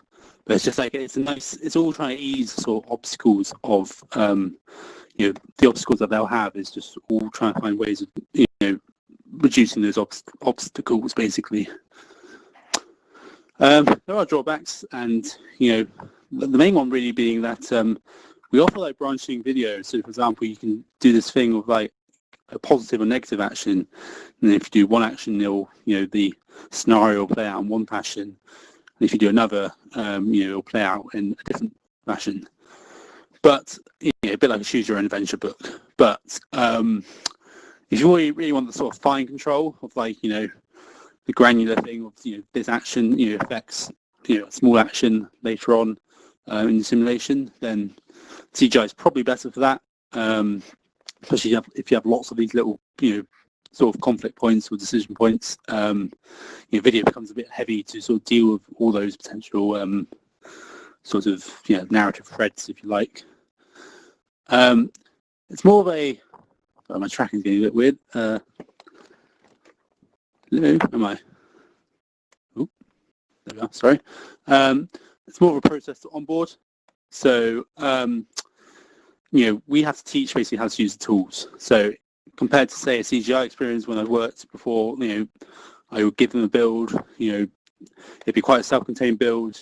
There'd be like a 3 or 4 minute experience that the end user would have to learn about and learn how to use. But as soon as they knew that was sort of fine, and then they could support it on themselves. So the training process wasn't always that complicated. Whereas because we're basically giving them access to a set of tools, there can be quite a wide range of sort of different options or decisions that they want to do, which is sort of a much trickier sort of teaching we have to do. But we do mitigate that. We have an excellent customer success team who sort of try and basically discuss with the customer what they want to do, and we try and teach them the tools as best they can, and then the more we teach them, the more they can sort of actually leave us behind as such and just use the tools themselves and push on. So although I mentioned the performance is, or the overhead is not that important, or that it's very level, we do have to support quite a wide range of devices. So, I mentioned the free devices, and there's also like a web version. So, with feature updates and things we have to do across all the platforms. And there's just lots of weird things where you just have to check for consistency rather than anything else. And like even now I was just fixing something where, an iOS would have very slightly different behavior to Android, but that slightly different behavior is quite important. You just have to mitigate against it. But that's always a dev thing. But just compared to like CGI, you're usually building for one headset or one setup, which is sometimes easier. And filming expertise too. So we have partners who we recommend for like 360 filming, etc. But again, it's just a bit of a learning process to teach organizations about how to best capture good content to use on our platform. But that's fine. That's good. But, so we've done a couple of case studies. So we went to Ethiopia. We conducted a feasibility study at the Bahir Dar University, Tibibi Gion Specialized Hospital. I hope I pronounced that right. But the aim of the trip was to discover like how Verity performed in basically an very poor country. I think it's something low hundreds, like high hundreds. Sorry, no, low hundreds. 100 to 110 or something in terms of like economic GDP. So like they did not have a lot of money at all. And yeah, we basically want to see like could we use our platform in a place that has very poor infrastructure, very limited internet connection, and basically upskill Ethiopian doctors and Ethiopian medical students who considerably less skilled compared to like Western counterparts. And yeah, it was a good success where we tried it and the platform worked quite well and the students were really engaged. And we took a lot back about how to improve the platform, but like that's sort of part of the goal too. Is our solution could work for some in situations like this where there's not much money and they need everything they can. Students, for example, often commute hours to get to the hospital, so the benefit of learning remotely, for example, is pretty big. Where we're saving a lot of time and a lot of money, or what would be a lot of money to them. The more we can do to help out, the better. But we also have like US-based customers such as Cedars-Sinai. So I think it was 142 students were involved in the trial, and they watched about 280 hours of simulated content. And Russell Metcalf Smith was a big fan of the whole thing, and he's one of the important people at Cedars. And yeah, they're an ongoing customer. So again, just proving to a more expensive healthcare system that's used to particular methods of training that has real use for this. But COVID really accelerated our mission. So obviously the last few months have been a big change, and like we still had no exception, but like we realized the value of our tools are really important. So for example, like face-to-face training, like I mentioned before, like Alex, our founder, had real trouble having those opportunities, and now they're even more limited due to space restrictions and capacity restrictions. So yeah, like now that's an even bigger like problem that we can fix, is basically by providing those scenarios that feel like face-to-face training, and like hygiene, where what's nice is they use their own mobile phone, they use their own device for the most they can do, and so you don't have to share equipment, you don't have to share potential infection opportunities, and the fact it's remote too, like especially the current situation at universities where a bunch of universities aren't doing face-to-face training or face-to-face teaching. The ability to do this training remotely now is so important. And I think we're finding the biggest thing is the fact that we can deploy this very quickly. So other solutions exist which are really cool and really interesting, but the turnaround of brief to here's your product is probably too long. Whereas again, as I mentioned, we can do like 2-day turnarounds where we can get content into the platform very quickly. And considering like this students in universities or students in medical schools that are paying money and need this training, being quick is like weirdly probably the most important thing out of this whole list. And well, actually, maybe the last point is most important, where like a lot of these solutions exist where you can do this training, but you don't get the data back, or you don't get the understanding of how well that training has been taken on. But we like record the data and get all the data back, and that's like vital to actually understanding if your training is effective. And also, sort of back to the first point, the face-to-face training, is that if your opportunities are limited to giving face-to-face training, then you need to understand who needs it the most. So, for example, if there's a set of students who aren't performing very well, they might need those slots, those few face-to-face training slots available. They might need that support, and so giving data to organisations to understand where to prioritise resources is really important.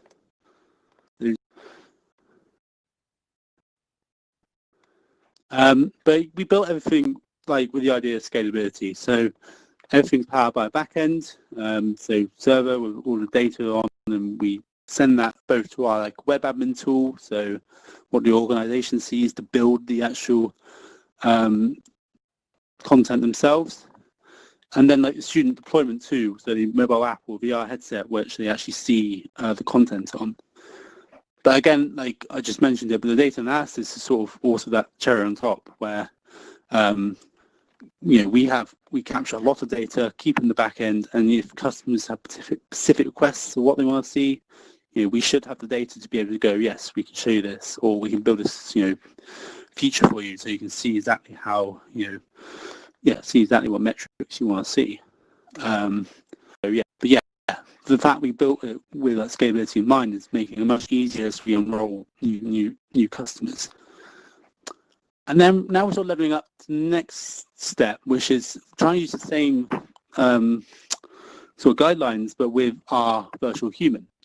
So we're offering like this virtual human now, where you can basically talk to a patient and simulate basically like you're talking to a real person. So this is sort of like trying to level up our 360 product, where you learn this content or learn what procedures or medical understanding you need, and then virtual humans obviously the opportunity to practice that. So, for example, find a diagnosis or try and find what's wrong with a person. But it's built on the same principles. So a back end, a web admin tool, which they build sort of the conversation and how you interact with the patient, and it's all again deployed through mobile, VR, etc.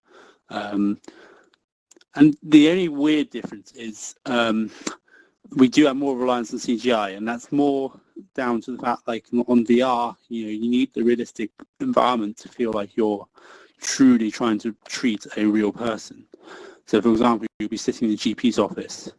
Whereas on the mobile, it's more of a sort of, on mobile, it's like more of a chatbot interface. And that's both because of like performance overheads and because that's probably the easiest way of getting an understanding of how it works.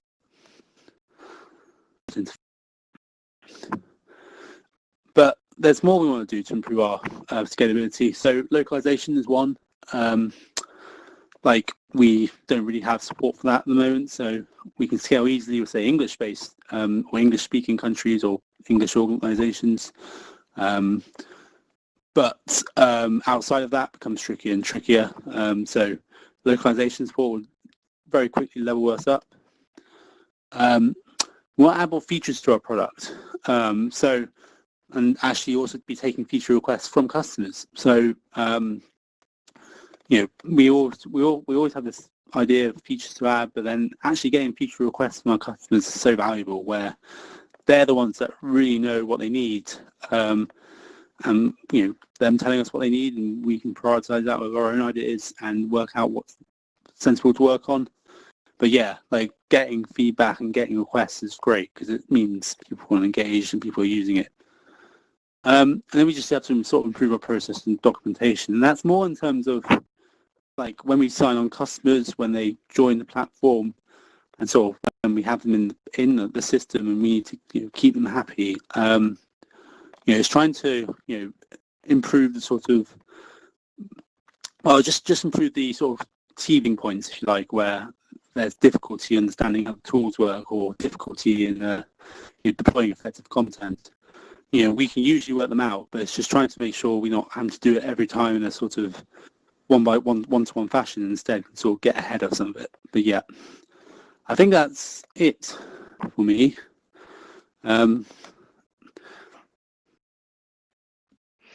Thank you very much. Much appreciated. Let's see some. See some claps. There we go. Lovely. We have a question in the audience from Mark. Mark, do you want to make yourself known? Maybe. Where are you? I'm not sure where you are, but I'll give you access to the megaphone, Mark. There we go. And hopefully you can ask a question. Oh, there you are. Hi, Mark. Hey guys, you just made the amphitheatre too big. We have to wave drastically to attract attention.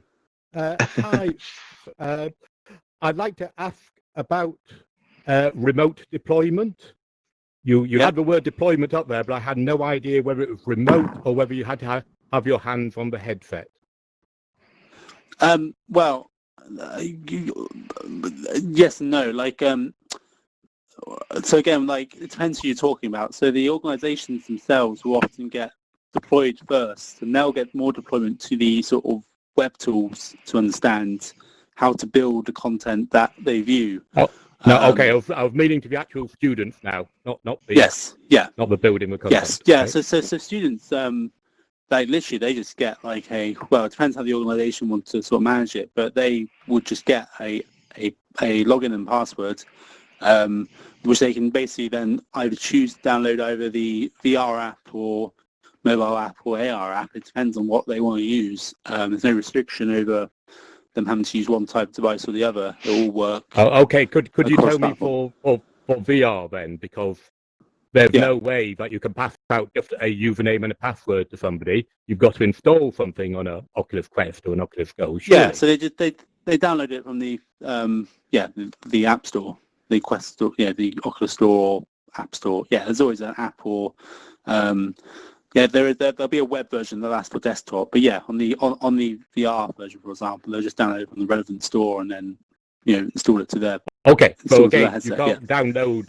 All those Oculus stores are public, and you don't have the fancy stuff. So it's behind the Oculus firewall equivalent, and you give them a key to get in. Yeah, there's always a login. Whichever way you access, there's a login which is very specific to that student. But that is the Verity login rather than the App Store login. But yeah, if that makes sense. Yeah, I think I've got it now. But I think in your next demo you might want to throw something up about that, just to explain a little bit more, a little bit fuller. Thank you. Yeah. I mean, I'm happy to show it if it's relevant. As an aside, but cool. Thank you. Thank you so much, Lukas. Much appreciated. And thank you for your question. That's great. I'm glad that whole thing works. The question bit. Wicked. I think we do have Nick here somewhere, don't we? Nick Fellingham, where are you? Hey, everybody. I think because Nick's using the sort of experimental Mac client of the build, Mac client, he can't actually amplify his voice in the same way that you normally can. So if you need to come a bit closer, but he'll try and speak up as well. Can I hear other people's voices then when I'm... No, you won't be able to right now because I've muted everybody. Could you approach the audience more?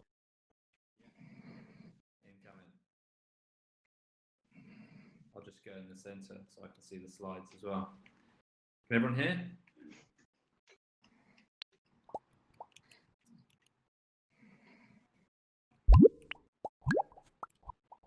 Nice. Okay. So Dan, you're going to have to control my slides as well. I can't. That's fine. I can do that. So hi everyone. Extremely excited to be here. My first ever alt space experience. and also my first ever pitching inside a virtual space. It's extremely appropriate for what we're working on. So yeah, very excited to share where we're at and what we're doing. So my name's Nick Fellingham. I'm the CEO and one of the co-founders of Condense Reality. We're a software company and we're building tools that allow broadcasters and content creators to live stream broadcast quality content for mixed reality. Next slide, please, Dan. So, this is actually a GIF. So it's not it's not particularly exciting static. But what this is showing you is a view of an example view of volumetric video. In the GIF, I spin the content round and can view it from any angle. So for those of you that don't know, volumetric video is synonymous with holographic video. It's content which can be viewed from any angle. It's designed to be photorealistic, look as if it's the actual person. If this was a GIF, you'd see me moving the content around, and because of that, it's extremely suitable for virtual spaces. So AltSpace VR, at the moment we're all represented as avatars. What would be nice if AltSpace had integration is if I could put our content in the middle and then it would look like a photorealistic version of me that you guys could move about. So if you jump to the next slide, Dan. Nick, could you try and face the audience as much as possible? I realise it's helpful to look at your slide, but it does help because it's directional. Of course, yeah. So this is how we create the content. We take a number of cameras. These are computer vision cameras. We position them around the scene, and then we record very high resolution, very high frames per second video of the content in the scene. We then take those video feeds. At the moment, we're working with up to 32 cameras, and we combine them all of those video feeds into a single 3D model. There's an awful lot of processing that goes on into doing that, which if you have questions about later, I can answer. But basically, to give a very high level overview, we take depth and RGB, we combine that in, we create a voxel grid, and then we mesh that voxel grid so that we have basically a 3D model per frame running at 30 frames per second, and then that 3D model gets fed into a game engine. So could we jump onto the next slide?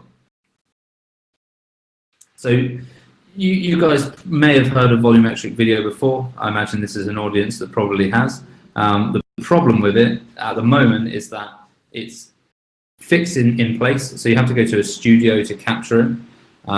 This obviously limits this kind of stuff you can capture with it. It's very, very expensive. So Dimension Studio is quite a famous studio in London, and they charge £14,000 for their studio for the day, and then they charge quite a lot of money per minute of output. So it's almost, I think it's £4,000 per minute of output. What that means is that if you're going to capture a really long amount of footage, you end up spending a lot of money. But most importantly, it takes a long time to process the output. So this can take days, sometimes weeks, to get your video.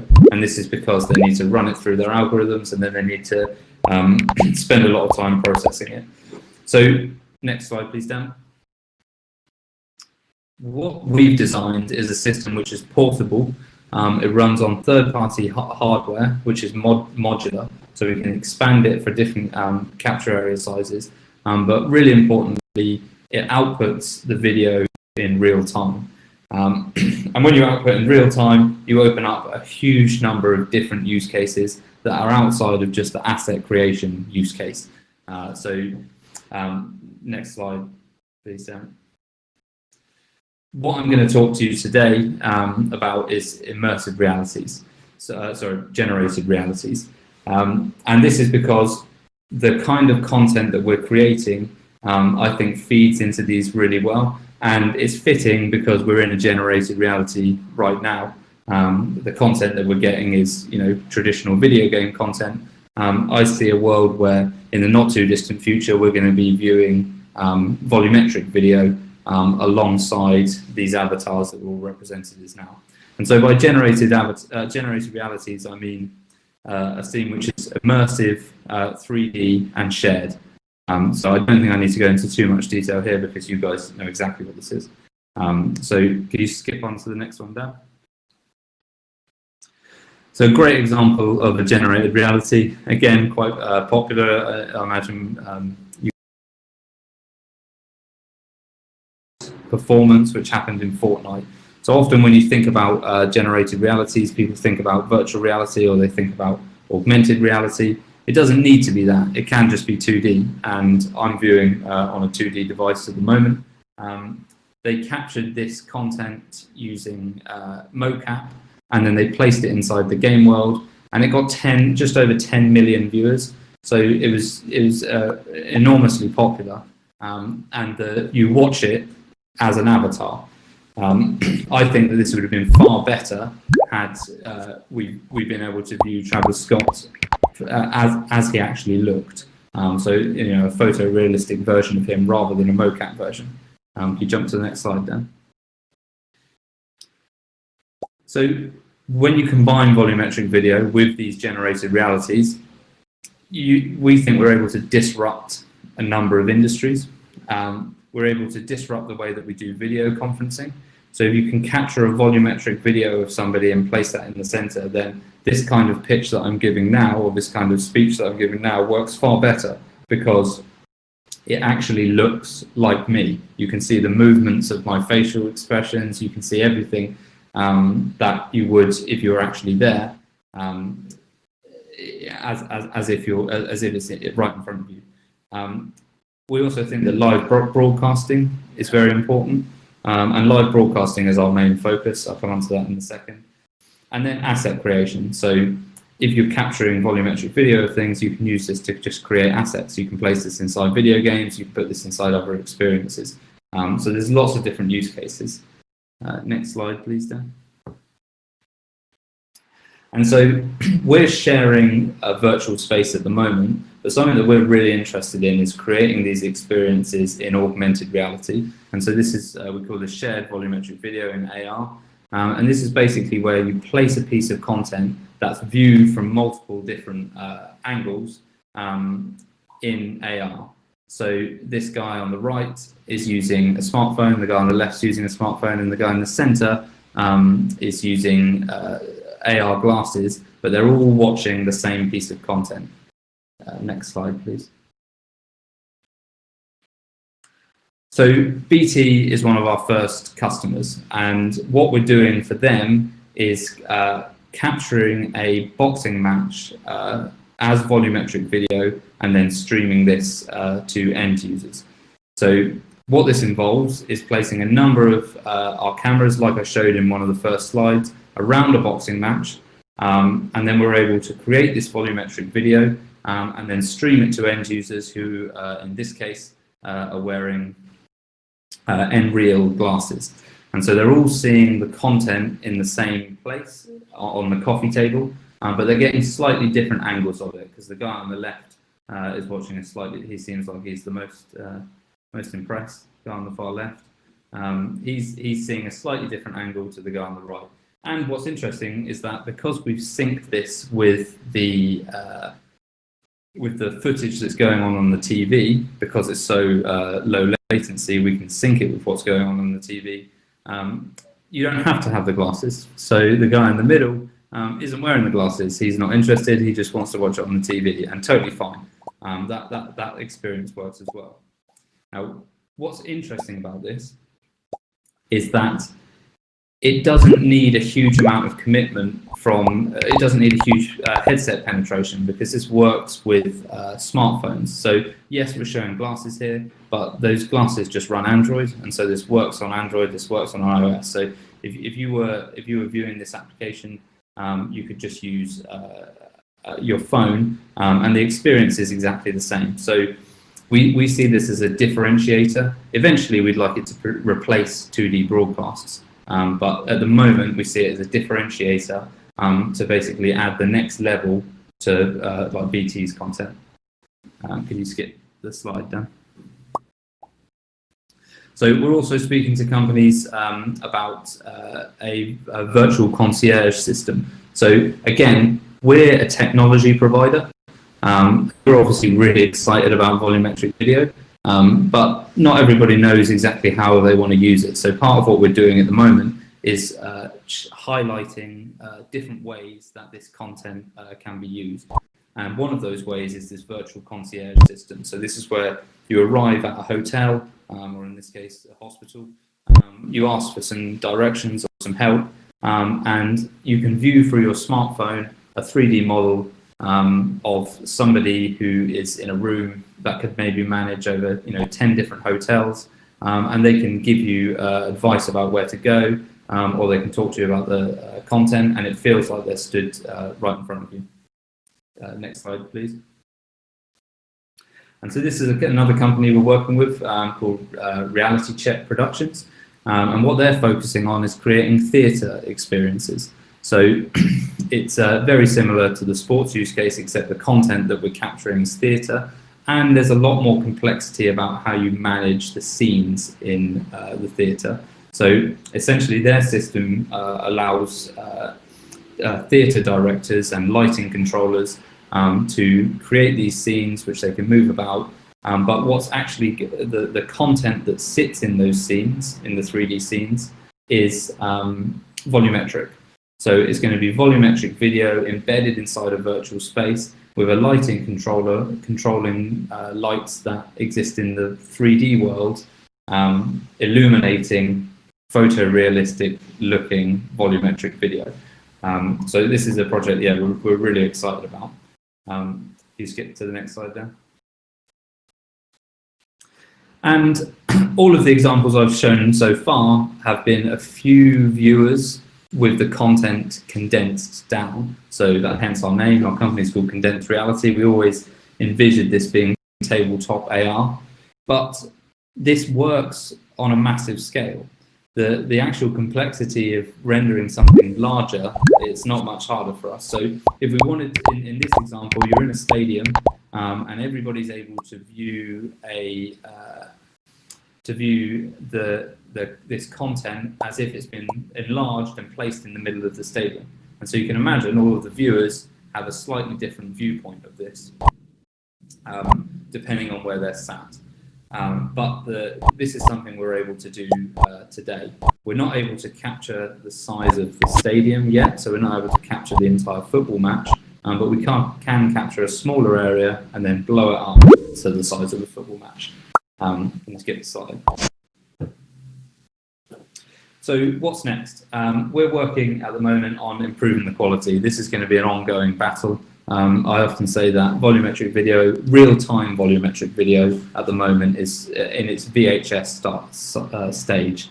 We've got a long way to go before we get to 8K YouTube quality streaming, but that's what we're working towards, photorealistic models that can be viewed on any device.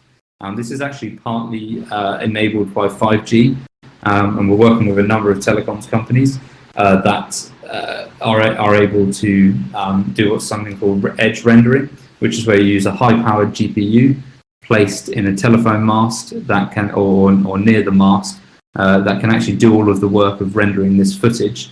And then that's what the phone sees. So you don't end up using the GPU on the phone, you use a high-powered one in a server room somewhere else.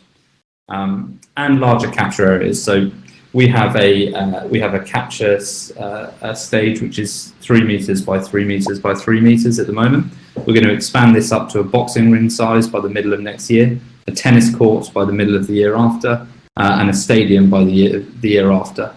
And something to think about is that when you get to that stadium level size, what we want to be seeing is football matches or rugby matches captured using this stadium system.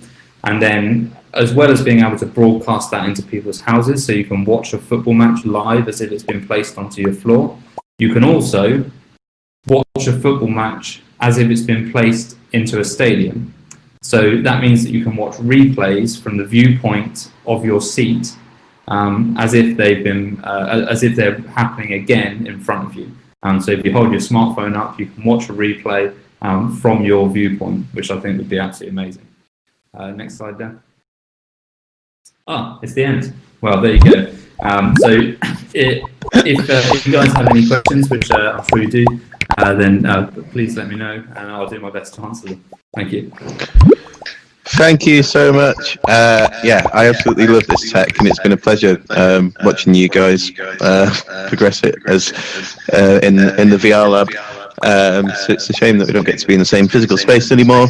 But yeah, I'll be keeping an eye on what you guys are up to, definitely. We definitely have a question from Mark, who I will grant access to first. Mark, would you like to ask your question?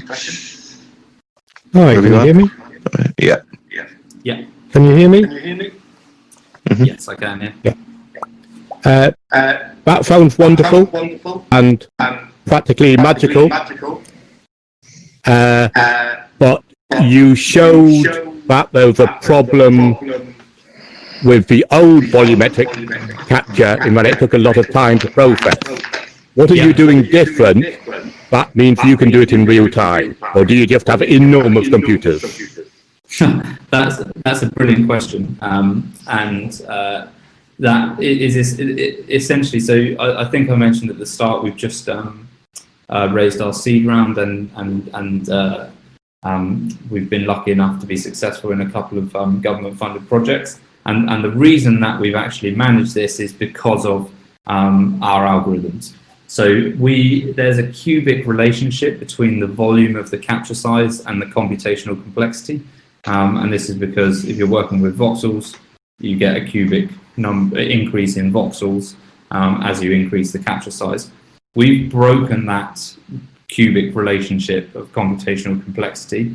And we do this with basically highly optimized algorithms that are mainly based around deep learning, actually. So to summarize, the way that we do it is we reduce the number of cameras that we're using to capture the content. So really, to capture a large area, you need a huge amount of cameras. But we've discovered that you can actually make pretty good guesses using deep learning about what content is there. And so we reduce the number of cameras, and then we use deep learning to fill in the gaps. And so it basically says, I haven't seen what's underneath their arm for the last 15 frames, but I can make a pretty good guess about what's there, so I'll fill it in.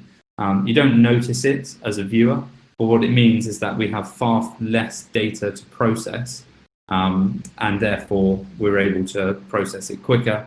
And that, combined with well-optimized algorithms, means that we can process it in real time. We do still have some pretty beefy GPUs. I mean, we've got two 3090s in a machine chugging away, processing this. But the main difference and our main innovation is in using deep learning to speed up the processing time, which actually is a bit of a weird thing, because usually people associate deep learning with something that takes a lot of time, but our networks aren't very deep. And so the inference side of them runs very quickly. I hope that answers your question. Yeah, it was an excellent answer. Thank you. No worries.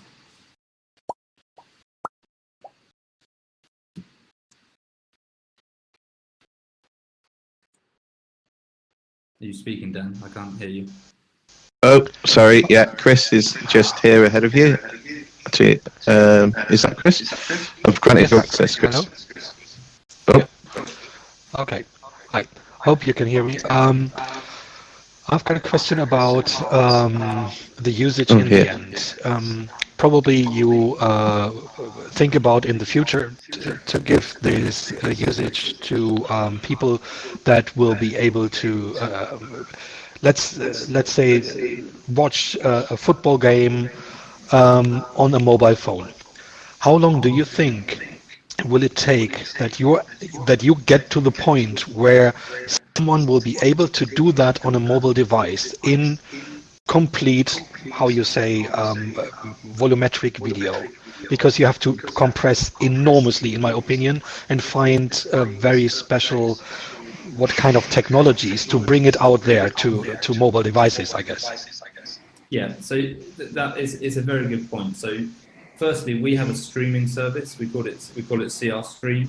You can read a little bit about it on our website. And what this does is it's a normal video you stream directly. Hello. Oh, we've lost you. Your audio's cut out, Nick. You maybe muted yourself. If you hit the space bar, it may unmute you, or have you just disappeared? He's Hello? frozen. He's frozen. Oh no! He's gone to a better place. Oh, he's gone. Okay. Hey, technical difficulties. He may be back soon. He may not be. We don't know how this will go.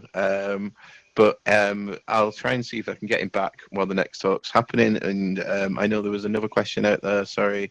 And you can maybe try and grab him at the end. Otherwise, Condense Reality, as you can see, is the name of the company, and there's Nick's email there. It's really fascinating tech. It's a shame that we didn't actually get to see the video of it, to be honest, actually, because it is amazing stuff. But right now they're sort of quite early stages, so I don't think there's anything publicly accessible that you can find. Right, okay. Next up we have Vin, who is you are over there. Vin, how are you? Can you speak? Hi. Can you hear me? Yes, I can hear you. Do you want better to this hit time, the amplify my voice button in host tools if you've not done yet already? Yeah. How's that? And Can you hear me now? I'll go and load up your presentation. Yeah, I think that's working. Okay, cool. Lots of smiley faces. Good.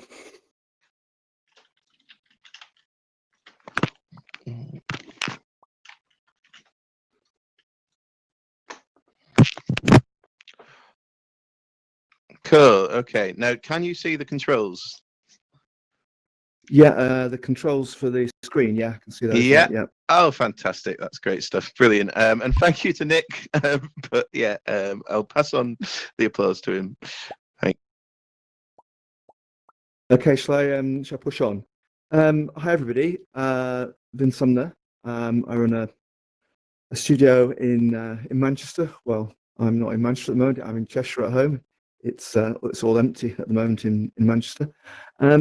What I was going to do is make some reflections on our current crisis and the role that XR is and isn't playing and may play in the future. It's coming from a slightly different perspective than perhaps some of the talks. I'm not going to talk about lots about applications and things, but more just about the world in which we seem to be at the moment and impact on our businesses and the future. I will cut at the end to show you an example of some work we're doing, which is actually COVID related. But ahead of that, I just wanted to just put some of my thoughts out there, some positive, some negative about the way things are at the moment. So just initially say who we are really. We used to be called Clicks and Links. Some of you may have I've heard that name before. I have done a talk down at the lab in Bristol in the past.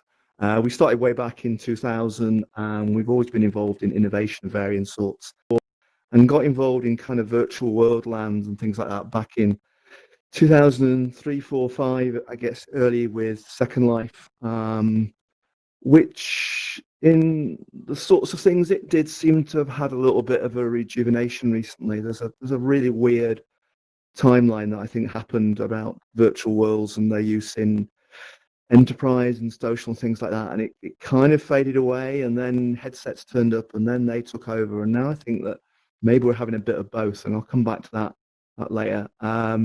We work across industry, doing visualization these days, with headsets, without headsets, on PCs, on phones, whatever, and pretty much across most industries, mainly I suppose the heavy engineering places we end up, like rail and nuclear and construction, where there is a lot to visualize. I'll come back to a couple of examples what we actually do later.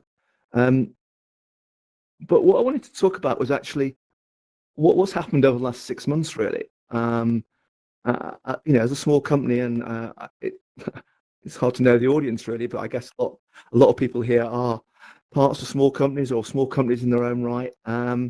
There have been some challenging times, and I just reflect our experience and pass it on for good or for worse.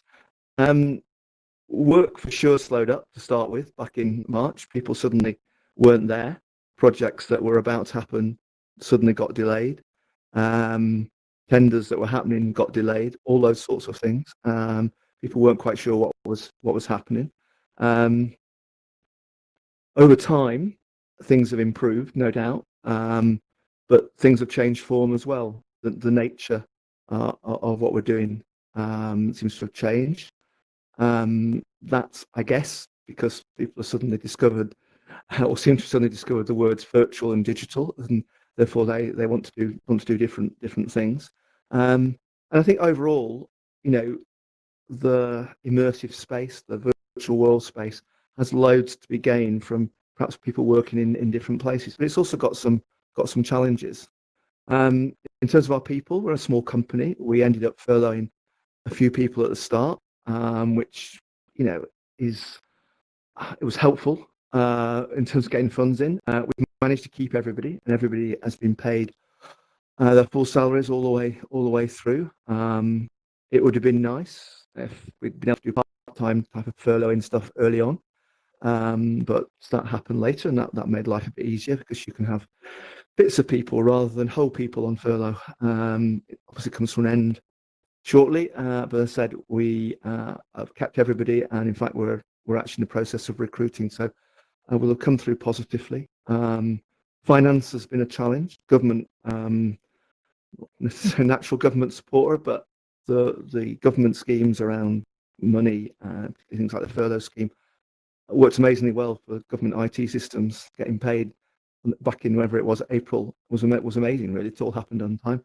Banks were terrible by comparison. We did finally get a loan, but it took a heck of a long time to get. So finance has been an up and down challenge over these times.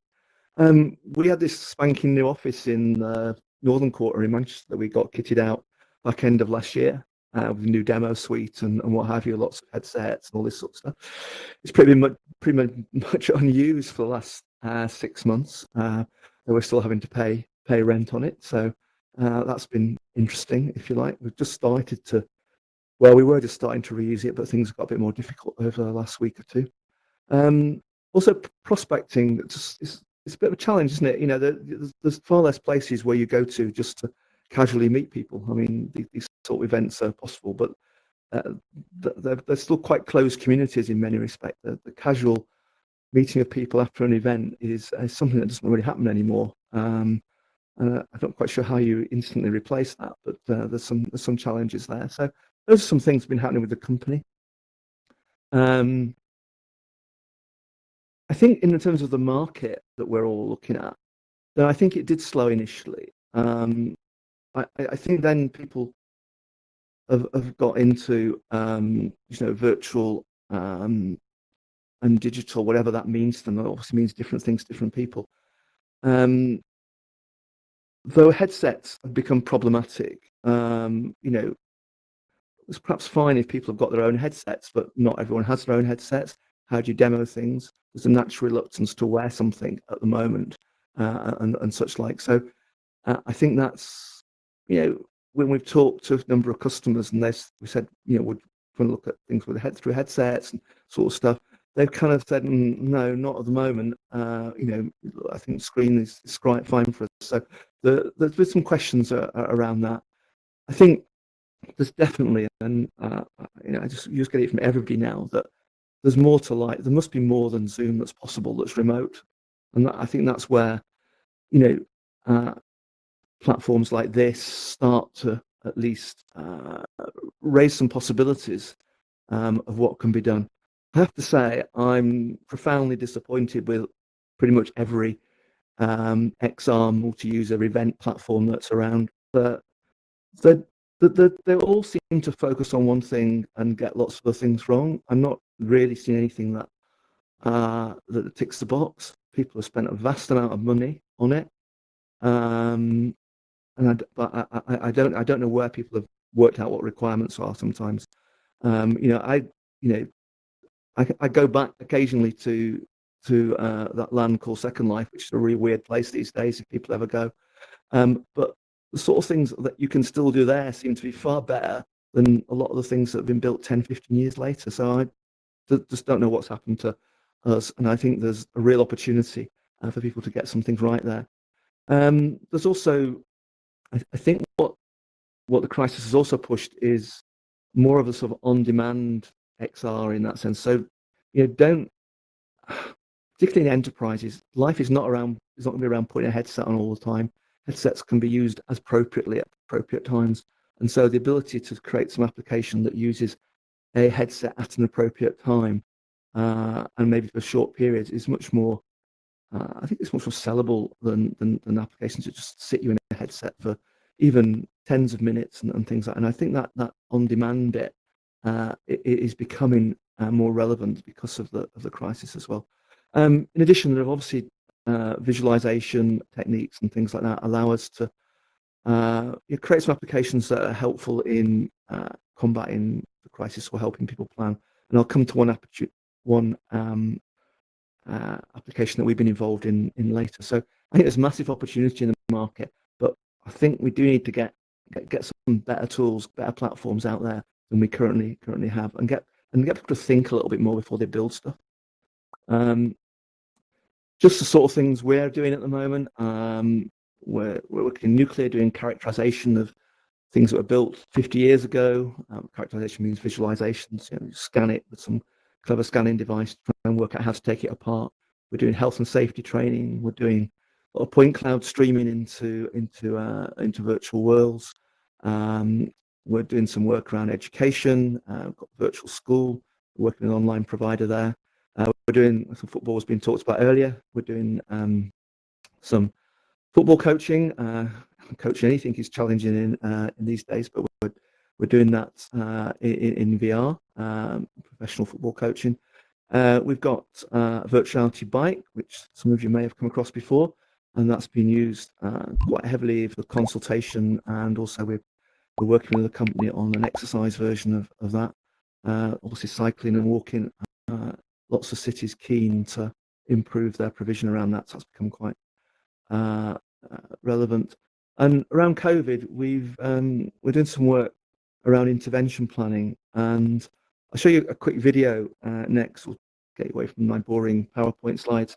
We've won a European project looking at how technology can be used to help with the crisis. And our particular project is called Rapid, and it's about prototyping interventions in cities or other areas that you need in order to get people to social distance or to move around in different ways. And we're working with 2 European cities. We're working with Copenhagen, and they're looking at how they move people around their central station.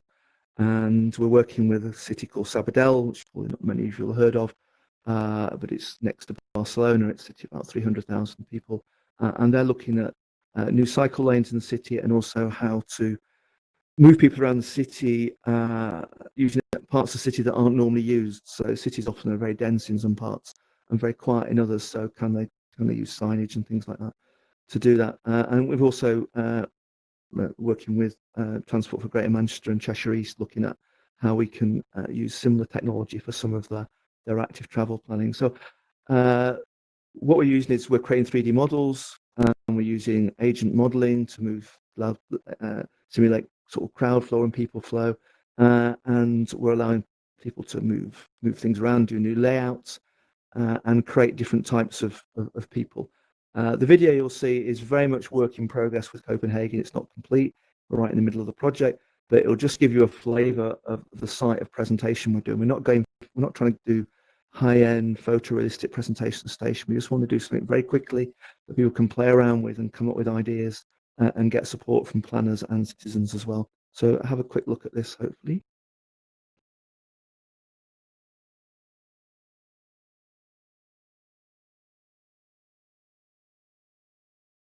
This is primarily being consumed with on screen at the moment. but it equally could be consumed with a headset if you wanted to. The Sabadell version with bikes is more likely to be used, in part at least, with headsets. This is just showing an initial flow of people onto the station. You can set this up in lots of different ways, and then the consequences of changing things around. And the idea here is that we're not doing full-scale pedestrian modelling. There's lots of big systems around that do that. We're enabling people to do this quite quickly and change layouts so they can get a sense of what options are going to cause problems. As you can see there, i.e. the whole idea of it being rapid. So with both planners and with citizens, you could actually come up with new ideas. So this will hopefully be going to, when it gets to its final version, be going live in with the Copenhagen guys early next month. Their challenge is very much similar to public transport here. The cities are a bit more perhaps busy, but public transport's still down at 30-40% of what it was pre-COVID. And that's what was my little hop along through the crisis from our point of view. I'd love to take any questions or other people's comments on what their experiences have been. That's my email address if you want to talk about anything specific at a later date. That's me. Thank you very much. Really appreciate it. Nice one. Yeah, does anyone get any questions at all? If you want to use the raise hand button. Cool. Well, if there's not any today, as Vin says, you can get hold of him then via that. I really would like to thank you all for coming along today. The event is left open for a little while, so if you do want to have a little bit of an explore or chat to us or anything like that, then do feel free. Oh, we have a hand raise. Is that just happened? I'm going to give Alessandro, wherever you are. Would you like the megaphone? Where are you? Oops. Hello, can you hear me? Hi. Yes. Hi. Hello, Vin. Thank you for the presentation. Very insightful. I mentioned a couple of times Second Life and requirements. So what would you say would be your three top requirements for a VR environment such as this one? I think I would like to see much higher visual fidelity. The current platforms that I see tend to look like Second Life did in 2005. So I think we could move on. We should be able to find ways of delivering more than that. I think I'd like to see them to work without viewers and things like that. I'd love to see them working always in a browser of some kind.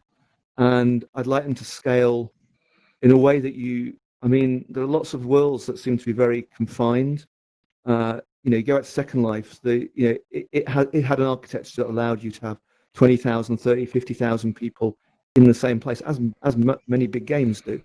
You don't see them all at the same time, but I know they're there. I can communicate with them. So I'm looking for those sorts of things. I'm looking for that high fidelity. I'm looking for delivery on a browser, therefore, on most platforms quite easily, and I'm looking for scalability. I think there's a big debate then about how much you want to be able to tailor. The last point will be about tailorability. I think you need to be able to tailor it according to who you are. So end users want to make some changes, but developers like ourselves, often want to be able to make bigger changes. So I think having some flexible tiering of change as well. So those are my requirements. Thank you.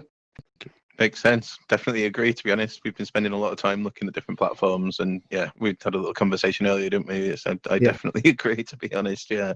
I think it'll get there though. Also, a combination is not going to work forever, is it? I think there's